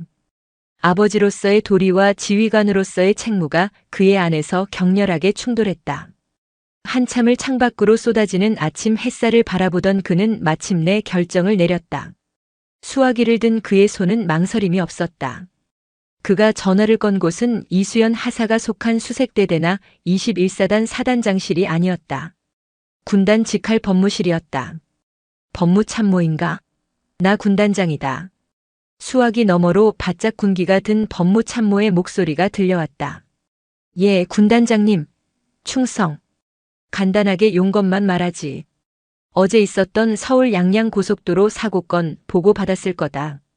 그 현장에 있던 21사단 수색대대 이수연 하사에 대한 사안이다. 예, 막 상황 파악 중이었습니다. 나는 이 사안에 개인적인 관심이 있다. 한동훈 중장은 개인적인이라는 단어에 힘을 실었다. 법무참모가 숨을 삼키는 소리가 들리는 듯 했다. 오해는 말게. 부당한 압력을 행사하려는 것이 아니야. 오히려 그 반대다. 나는 이 징계가 그 어떤 외부의 영향도 없이 오직 군법과 규정, 그리고 상식에 입각하여 진행되기를 바란다. 다만 한 가지는 확실히 해두지. 이수연 하사가 규정을 위반한 사실과 함께 그녀의 행동으로 인해 한 국민의 생명을 구한 결과 역시 명백한 사실이다. 이 두 가지 사실이 징계위원회에서 단 하나도 빠짐없이 공정하고 객관적으로 다뤄질 수 있도록 법무실 차원에서 면밀히 주시하고 지원하도록 절차상 한치의 오차도 없어야 한다. 알겠나? 그것은 명령도 지시도 아니었다. 하지만 그 어떤 명령보다 무거운 관심의 표명이었다. 선처하라는 압력이 아니라 털끝만큼의 불공정이나 절차적 하자도 용납하지 않겠다는 서슬퍼런 경고였다. 만약 이수연 하사의 공이 정당하게 평가받지 못한다면 군단장이 직접 나서겠다는 무언의 메시지였다. 명심하겠습니다, 군단장님. 해당 징계위원회의 진행 과정을 철저히 감독하고 지원하겠습니다. 전화를 끄는 한동훈 중장은 의자에 깊숙이 몸을 묻었다. 그는 아버지가 아닌 군단장으로서 자신이 할 수 있는 최선을 다했다. 이제 공은 21사단으로 넘어갔다. 과연 그들은 이 미묘하고 복잡한 시험대 위에서 어떤 답을 내놓을 것인가? 군단장의 전화 한 통이 불러온 파장은 즉각적이고 거대했다. 군단 법무실에 연락을 받은 21사단 법무실은 발칵 뒤집혔고 사단 법무참모는 곧바로 사단장에게 이 사실을 보고했다. 일개 하사의 징계 문제에 군단장이 개인적인 관심을 표명했다는 것은 사단 전체를 뒤흔드는 메가톤급 소식이었다. 그 파문은 지휘계통을 따라 빛의 속도로 아래로 전달되었다. 사단장은 연대장에게, 연대장은 수색 대대장인 이철민 중령에게 직접 전화를 걸었다. 이 중령, 지금 이게 어떻게 된 일인가? 일개 하사 징계 문제로 군단장님께서 직접 관심을 표명하셨다는 보고가 올라왔어. 도대체 대대 관리를 어떻게 하는 건가? 사단장의 불호령에 이철민 중령은 등줄기에 식은땀이 흐르는 것을 느꼈다. 그는 이 사안을 처음에는 단순한 군기강 해이 문제로 치부하고 최재호 상사에게 일임했었다. 하지만 이제는 아니었다. 이것은 자신의 군 생활을 통째로 뒤흔들 수 있는 거대한 태풍의 눈이 되어가고 있었다. 죄송합니다. 즉시 모든 상황을 파악하여 조치하겠습니다. 전화를 끄는 이 중령은 즉시 최재호 상사와 박성철 원사를 호출했다. 그의 얼굴은 하얗게 질려 있었다. 지금 당장 이수연 하사 징계 관련 서류 전부 가져오세요. 그리고 어제 사고 현장 관련해서 파악할 수 있는 모든 증거 자료를 확보합니다. 경찰 사고 기록, 병원 진단서, 목격자 진술, 뭐든 좋습니다. 최 상사님, 이건 이제 단순한 징계 문제가 아닙니다. 군단장님께서 직접 지켜보시는 사안입니다. 군단장의 관심. 그 한마디에 최재호 상사의 굳건하던 표정이 처음으로 흔들렸다. 그는 그제야 자신이 간과했던 것들을 떠올렸다. 이수연 하사가 구해준 환자가 입원한 곳은 국내 최고의 대학병원인 서울대학교 병원이었다. 평범한 시민이 아니었을 가능성이 있었다. 하지만 그는 그런 배경 따위는 규율 앞에서 아무런 의미가 없다고 믿어왔다. 그러나 군단장이라는 이름의 무게는 그의 신념을 송두리째 흔들기에 충분했다. 그날 오후 부대의 분위기는 눈에 띄게 바뀌기 시작했다. 이수연 하사를 향한 노골적인 비난과 수군거림이 잦아들었다. 대신 그 자리에는 알 수 없는 호기심과 긴장감이 감돌았다. 눈치 빠른 간부들은 상급 부대의 움직임을 감지하고 몸을 사리기 시작했다. 최재호 상사는 그날 오후 내내 자신의 사무실에 틀어박혀 이수연 하사가 제출한 경위서와 증거 자료들을 다시 읽고 또 읽었다. 처음에는 변명으로 치부했던 자료들이 이제는 전혀 다른 무게로 다가왔다. 그는 인터넷에 접속해 서울 양양고속도로 사고를 검색했다. 그리고 한 자동차 커뮤니티에 올라온 글을 발견했다. 어젯밤 양양고속도로 대참사 현장에서 본 여군. 글에는 멀리서 찍힌 흐릿한 사진 한 장과 함께 당시 상황이 묘사되어 있었다. 차가 뒤집히고 아수라장이었는데 아무도 못 나가고 있었어요. 근데 군복 입은 여자분 하나가 비를 뚫고 뛰쳐나가서 삼각대 설치하고 차들 수신호로 통제하는데 진짜 영화 보는 줄 알았습니다. 찌그러진 차에 상반신 밀어넣고 응급처치하는데 솔직히 존경스럽더군요. 글의 조회수는 이미 수만을 넘어서고 있었고 댓글에는 그녀를 칭찬하는 글들이 가득했다. 심지어 한 지역 온라인 언론사에서는 이 글을 바탕으로 짧은 기사를 내보내기 시작했다. 빗속의 영웅, 한 여성 군인의 사투.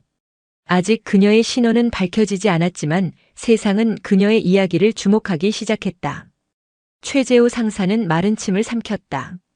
영상 속에서 폭우를 맞으며 사투를 벌이는 이수연 하사의 모습은 그가 평생을 바쳐 지키고자 했던 군인의 모습 바로 그 자체였다. 자신의 신념에 처음으로 균열이 가기 시작했다. 이것이 과연 처벌만으로 다스려야 할 문제인가?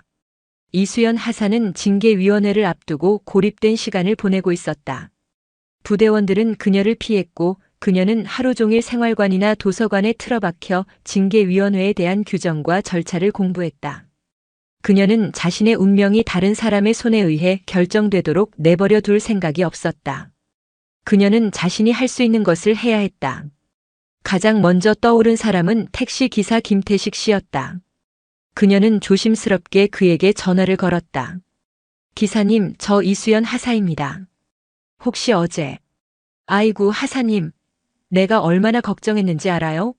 몸은 괜찮고? 부대에서는 별일 없죠? 김태식 씨는 마치 자기 딸 일처럼 걱정하며 반가워했다. 기사님, 혹시 부탁 하나만 드려도 되겠습니까? 제게 블랙박스 영상이 꼭 필요합니다. 당연히 드려야지. 내가 다 빼놨어요. 필요하면 내가 내일이라도 당장 부대로 찾아가서 증언이라도 해줄 테니 걱정 말아요. 하사님 같은 사람이 벌 받으면 이 나라가 잘못된 거지. 그의 따뜻하고 확신에 찬 목소리에 이 하사는 울컥 눈물이 쏟아질 것 같았다. 사고 이후 처음으로 받아보는 조건 없는 지지와 응원이었다. 그날 저녁 생활관으로 돌아온 그녀에게 박성철 원사가 조용히 찾아왔다. 박 원사는 따뜻한 캔커피 하나를 건네며 그녀의 옆에 앉았다. 많이 힘든가? 괜찮습니다. 징계위원회는 싸우는 곳이 아니다. 그렇다고 용서를 비는 곳도 아니야. 사실을 말하는 곳이다. 이 하사, 내가 본 것, 내가 한 것, 그리고 내가 왜 그래야만 했는지 그것만 담담하게 이야기해라. 나머지는 우리 같은 지휘관들이 감당해야 할 몫이다. 박 원사는 그녀의 어깨를 툭툭 두드리고는 자리에서 일어났다. 그의 말은 거대한 폭풍 속에서 그녀가 붙잡을 수 있는 유일한 닷과 같았다. 반격의 준비는 시작되었다. 택시 블랙박스 영상이 메일로 도착했고 인터넷에는 그녀를 목격했다는 또 다른 사람들의 글들이 올라오기 시작했다. 그녀는 혼자가 아니었다. 닫힌 부대의 철문 밖에서 세상이 그녀의 편에 서서 조용히 문을 두드리고 있었다. 징계위원회가 열릴 D-1 전운이 감돌고 있었다. 징계위원회가 열리는 날 대대 통합회의실의 공기는 얼어붙을 듯 차갑고 팽팽했다. 방 중앙에 놓인 거대한 디귿자형 회의 테이블에는 수색 대대장 이철민 중령을 위원장으로 하여 참모 역할을 하는 여러 명의 장교들이 굳은 표정으로 앉아 있었다. 그들은 단순한 징계위원들이 아니었다. 상급 부대의 시선과 세상의 여론이라는 보이지 않는 압력 속에서 자신들의 군 생활이 걸릴 수도 있는 중대한 결정을 내려야 하는 심판관들이었다. 회의실 한쪽 벽에는 태극기와 부대기가 나란히 걸려 있었고 그들의 등 뒤에서는 대통령의 존영이 이 모든 광경을 무심하게 내려다보고 있었다. 그리고 그들 모두의 시선과 압박을 한몸에 받는 자리에 피징계인 이수연 하사가 각 잡힌 정복 차림으로 홀로 앉아 있었다. 밤새 잠을 설쳤지만 그녀의 눈빛은 그 어느 때보다 굳건하고 형형했다. 그녀는 희생양이 될 생각도 용서를 구할 생각도 없었다. 회의실의 가장 상석 위원들과는 조금 떨어진 참관 인석에는 예상치 못한 인물이 앉아 있었다. 제21사단 법무실에서 파견된 법무장교 소령 조수진이었다. 그녀는 위원회에 아무런 발언도 하지 않았지만 그저 서류철에 무언가를 기록하는 그녀의 존재 자체만으로도 회의실 전체를 압도하는 무게감을 자아냈다. 그녀는 사단장의 눈이자 귀였고 더 나아가서는 이 모든 일에 지대한 관심을 표명한 군단장의 대리인이었다. 지금부터 하사 이수연에 대한 징계위원회를 시작하겠습니다. 이철민 중령의 무거운 목소리가 회의실의 정적을 깼다. 한 장교가 일어나 이수연 하사의 혐의 내용을 건조하게 낭독하기 시작했다. 피징계인 하사 이수연. 혐의 내용 하나. 군형법 제47조 근무지 무단이탈. 하나. 군형법 제44조 항명. 하나. 객관적인 사실로 나열된 그녀의 죄목들은 명백하고 대명했다. 낭독이 끝나자 이철민 중령이 그녀에게 물었다. 이수연 하사, 방금 낭독된 혐의 사실을 모두 인정하는가? 모두의 시선이 그녀의 입으로 쏠렸다. 그녀는 자리에서 일어나 위원들을 향해 허리를 꼿꼿이 세웠다. 위원장님, 저는 제게 제기된 혐의의 사실관계는 모두 인정합니다. 회의실의 나지막한 술렁임이 일었다. 너무나 순순한 인정이었다. 하지만 그녀의 말은 아직 끝나지 않았다. 하지만 그 행위의 정당성에 대해서는 이 자리에 계신 위원님들의 현명한 판단을 구하고자 합니다. 저는 군인으로서 규정을 위반한 것이 아니라 군인으로서의 본분을 따랐을 뿐입니다. 본분. 그녀가 던진 단어는 회의실의 공기를 바꿔놓았다. 이것은 죄를 시인하는 자리가 아니라 신념을 증명하는 자리가 될 것임을 선포하는 순간이었다. 위원장 이철민 중령의 미간이 미세하게 좁아졌다. 좋다. 그렇다면 피징계인에게 소명할 기회를 주겠다. 증거 자료가 있다면 제출하고 진술하도록. 네, 위원장님. 이수연 하사는 준비해온 USB를 제출했다. 잠시 후 회의실 대형 스크린에 택시 블랙박스 영상이 재생되기 시작했다. 꽝! 회의실 전체를 울리는 끔찍한 파열음과 함께 빗속 고속도로의 참상이 눈앞에 펼쳐졌다. 중심을 잃고 회전하는 승용차, 거대한 화물차의 전복, 연쇄적인 추돌. 의원들은 저도 모르게 마른 침을 삼켰다. 화면 속에서 모든 차들이 멈춰 서고 사람들이 차 안에서 어쩔 줄 몰라 할 때 단 한 사람, 이수연 하사가 망설임 없이 차 문을 박차고 뛰쳐나가는 모습이 고스란히 담겨 있었다. 그녀가 삼각대를 설치하고 미친 듯이 수신호를 보내고 찌그러진 차체로 몸을 밀어넣는 모든 과정이 생생하게 기록되어 있었다. 참관 인석의 조수진 소령이 처음으로 고개를 들어 스크린을 응시하며 빠르게 펜을 움직였다. 영상이 끝나자 무거운 침묵이 흘렀다. 이 하사는 이어서 인터넷 언론 기사들을 스크린에 띄웠다. 저는 영웅이 되기 위해 행동하지 않았습니다. 하지만 제 행동을 목격하신 국민들께서는 이렇게 평가해주고 계십니다. 제가 구한 것은 한 사람이지만 저의 행동은 국민들께서 군에 보내는 신뢰와 연결되어 있다고 생각합니다. 그녀의 말은 부드러웠지만 그 안에는 감히 반박하기 힘든 무게가 실려 있었다. 마지막으로 그녀는 한 장의 서류를 위원장에게 제출했다. 이것은 서울대학교 병원 응급의학과에서 발급한 의사 소견서입니다. 이철민 중령이 서류를 받아들고 소리내어 읽기 시작했다. 환자 한서윤. 상기 환자는 현장에서의 신속하고 전문적인 초기 응급처치가 없었더라면 과다출혈로 인한 쇼크 혹은 경추 손상 악화로 인한 영구적 장애를 입었을 가능성이 매우 높았다고 사료됨. 현장 구조자의 조치는 환자의 생명을 구하고 후유증을 최소화하는 데 결정적인 역할을 하였음. 소견서 낭독이 끝나자 회의실의 분위기는 완전히 이수연 하사 쪽으로 기우는 듯 했다. 이철민 중령은 복잡한 표정으로 서류를 내려놓았다. 명백한 규정 위반과 명백한 구국 활동. 그는 이 모순적인 상황을 어떻게 결론 내려야 할지 알 수 없었다. 그는 부대에서 가장 오래 복무한 선임 부사관이자 이수연 하사의 직속 상관인 최재호 상사에게로 시선을 돌렸다. 최 상사. 이 문제에 대한 자네의 최종 의견은 어떤가? 누구보다 군의 규율을 중시하는 자네의 생각이 듣고 싶군. 모두의 시선이 최재호 상사에게로 쏠렸다. 모두가 그가 그래도 규정은 규정이라며 이수연 하사를 질책할 것이라 예상했다. 그는 평생을 그렇게 살아온 사람이었다. 최 상사는 천천히 자리에서 일어났다. 그는 이수연 하사를 잠시 바라본 뒤 위원들을 향해 몸을 돌렸다. 그의 목소리는 놀랍도록 차분했다. 저는 평생을 규율이 군의 생명이며 규정은 피로 쓰는 것이라 믿고 가르쳐왔습니다. 이수연 하사가 규정을 어긴 것은 명백한 사실이며 처음에는 어떤 이유로도 정당화될 수 없다고 생각했습니다. 그는 잠시 말을 멈추고 깊은 숨을 내쉬었다. 제가 부사관으로 임관하고 10년이 되던 해 강원도 최전방 철책에서 근무할 때였습니다.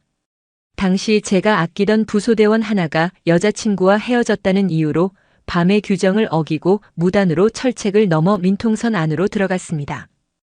그저 바람이나 쐬고 오겠다고 나간 길이었습니다. 그리고 다음 날 아침 그는 싸늘한 주검으로 발견되었습니다. 수십 년 전적이 매설해 놓은 유실 목함지뢰를 밟은 것이었습니다. 회의실에 충격적인 정적이 흘렀다. 누구도 알지 못했던 그의 과거였다. 만약 그가 그저 규정대로만 행동했더라면 그는 지금도 살아있을 겁니다. 어쩌면 저처럼 가정을 꾸리고 어딘가에서 멋진 부사관으로 살아가고 있을 겁니다. 그날 이후 저는 규율과 타협하는 것을 제 자신과 부하들의 목숨을 버리는 것과 같은 죄악으로 여겨왔습니다. 그래서 이수연 하사를 용서할 수 없었습니다. 그의 눈시울이 희미하게 붉어졌다. 하지만 어젯밤 이수연 하사가 제출한 증거들을 보고 인터넷에 올라온 글들을 읽으며 잠을 이룰 수 없었습니다. 그는 고개를 들어 이수연 하사를 똑바로 바라보았다. 제 부사수는 규정을 어겨 죽었고 이수연 하사는 규정을 어겨 사람을 살렸습니다. 그렇다면 우리가 목숨 걸고 지켜야 할 진짜 규율은 무엇입니까? 종이에 쓰인 수백 개의 조항입니까? 아니면 우리가 군복을 입으며 맹세했던 국민의 생명과 재산을 보호한다는 단 한 줄의 선서입니까? 그의 목소리가 떨리기 시작했다. 저는 틀렸습니다. 위원장님.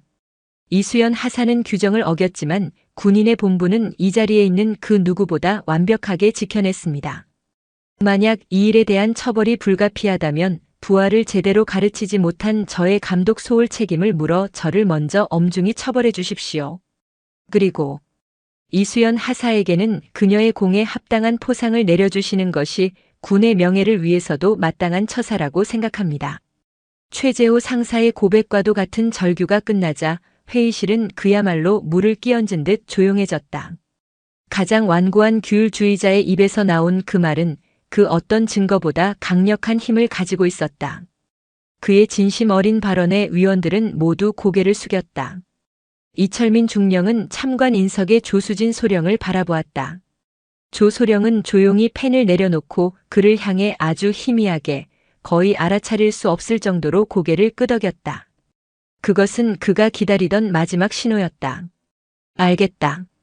최 상사의 의견 잘 들었다. 징계위원회 10분간 정회 후 최종 의결을 진행하겠다.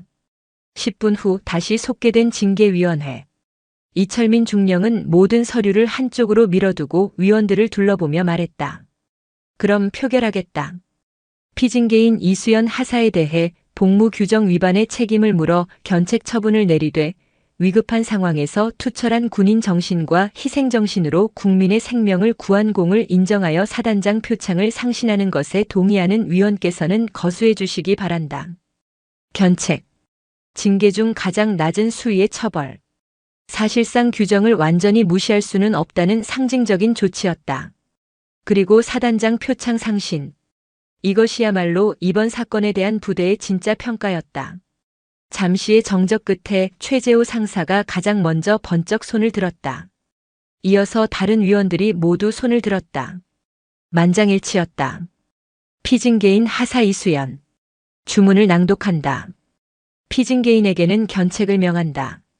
그리고 그 공을 높이 사사단장 표창을 상신하기로 의결하였음을 선포한다.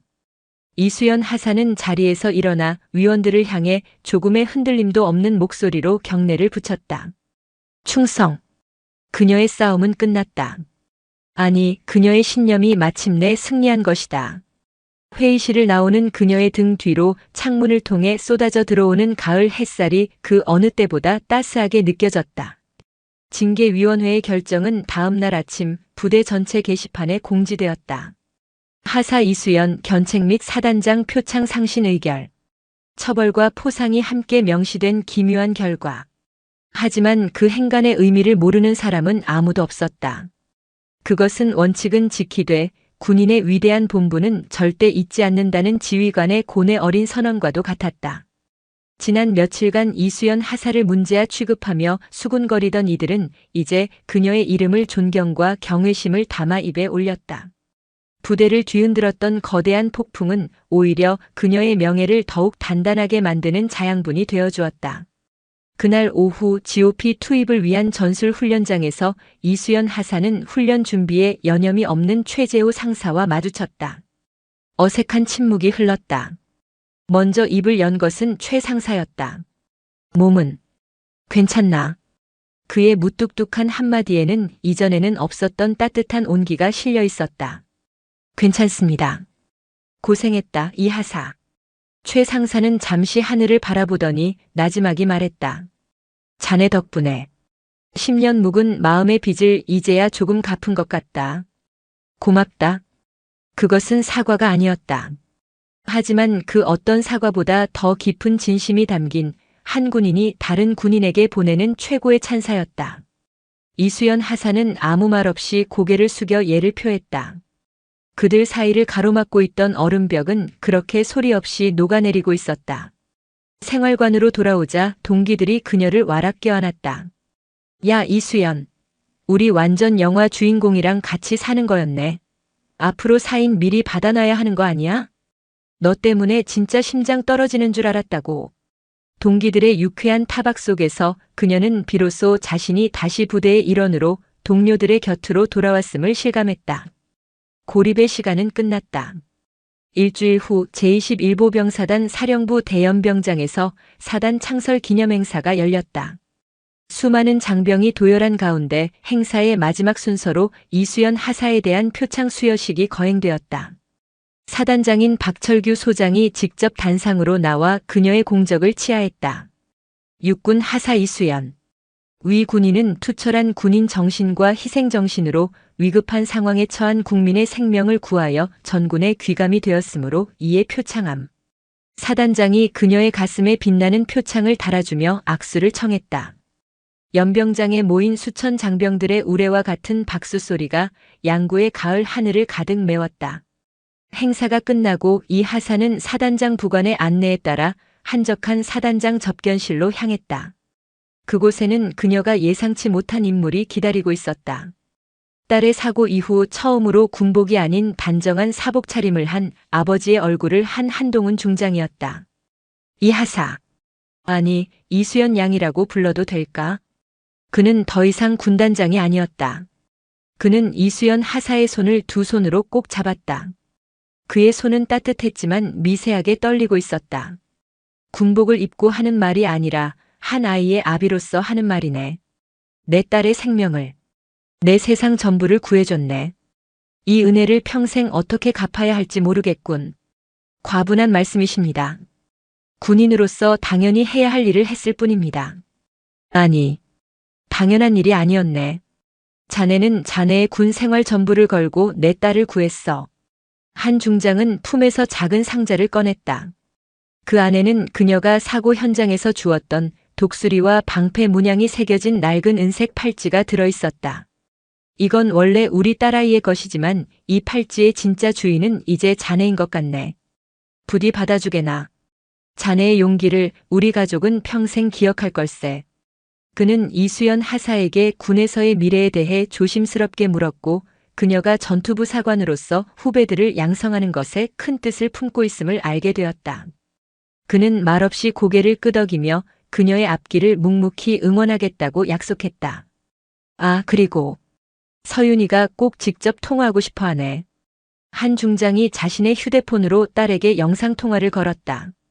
화면 가득 아직은 헬쑥하지만 밝고 건강한 미소를 띤 한서윤의 얼굴이 나타났다. 하사님, 몸은 괜찮으십니까? 드릴 말씀이 있어요. 서윤은 잠시 숨을 고르더니 결심한 듯 말했다. 저 하사님 덕분에 제가 왜 의사가 되려고 했는지 다시 깨달았어요. 책상 앞에서 이론만 공부하는 의사가 아니라요. 저 졸업하면 응급의학과나 외상외과를 전공해서 하사님처럼 가장 위험한 현장에서 사람 살리는 의사가 될 거예요. 하사님이 제 생명을 구해주셨듯이 저도 다른 사람들의 생명을 구하는 삶을 살고 싶어졌어요. 화면 너머로 전해져 오는 그녀의 굳은 다짐에 이수연 하사의 눈가에 뜨거운 것이 차올랐다. 그녀의 작은 선택이 또 다른 하나의 위대한 생명의 씨앗을 키워내고 있었다. 1년 후 가을. 육군부사관학교 고급과정 전투기술학 교장. 하사. 환자 기도 개방 시 경추 손상이 의심되면 어떻게 조치해야 하나? 네, 교관님. 턱 밀어 올리기를 실시해야 합니다. 좋아. 기억해. 전장에서 총알이 피해가는 군인은 운 좋은 군인이지만 전우를 살리는 군인은 위대한 군인이다. 카리스마 넘치는 목소리로 훈련을 지휘하는 교관은 바로 이수연 중사였다. 그 사건 이후 그녀는 모범적인 군 생활과 리더십을 인정받아 중사로 조기 진급했고 자신의 꿈이었던 부사관학교 교관으로 발탁되었다. 그녀는 이곳에서 자신의 경험을 바탕으로 그 어떤 교본보다 생생하고 실전적인 응급처치 훈련을 가르치고 있었다. 훈련이 끝나고 사무실로 돌아온 그녀의 책상 위에는 한 통의 편지가 놓여 있었다. 한서윤에게서 온 편지였다. 편지 속에는 서울대학교병원 응급의학과 레지던트 합격 통지서 사본이 들어 있었다. 중사님, 저도 이제 중사님처럼 사람을 살리는 길에 첫걸음을 떼었습니다. 아직은 모든 것이 서툴고 두렵지만 1년 전 그날 밤 빗속에서 제 손을 잡아주셨던 중사님을 생각하며 이겨내겠습니다. 중사님께서 제게 열어주신 이 길 부끄럽지 않게 걷겠습니다. 충성. 이수연 중사는 편지를 가슴에 품고 창밖을 바라보았다. 훈련장에서 땀 흘리는 앳된 후배 부사관들의 함성이 들려왔다. 그녀는 마지막 수업에서 했던 말을 떠올렸다. 여러분, 규정집은 여러분의 머리에 있어야 합니다. 하지만 군인의 선서는 여러분의 심장에 있어야 합니다. 위기의 순간 머리가 심장의 소리를 이기게 두지 마십시오. 그것이 전장에서 부하를 살리고 국민을 지키는 진짜 군인이 되는 길입니다. 1년 전 그 빗속에서 그녀가 내렸던 선택은 한 사람의 생명만을 구한 것이 아니었다. 그것은 한 청년의 꿈을 바꾸고 한 완고한 군인의 신념을 바꾸고 그녀 자신의 운명을 바꾸었으며 그녀가 몸담은 군의 작은 변화를 이끌어낸 위대한 선택이었다. 진정한 군인의 길이란 무엇인가? 그녀는 이제 그 답을 명확히 알고 있었다. 그것은 차가운 강철의 규율 위에 국민을 향한 뜨거운 심장의 소리를 더하는 것임을. 그녀의 싸움은 끝났지만 그녀가 시작한 이야기는 이제 막 새로운 전설이 되어 군의 역사 속에 새겨지고 있었다.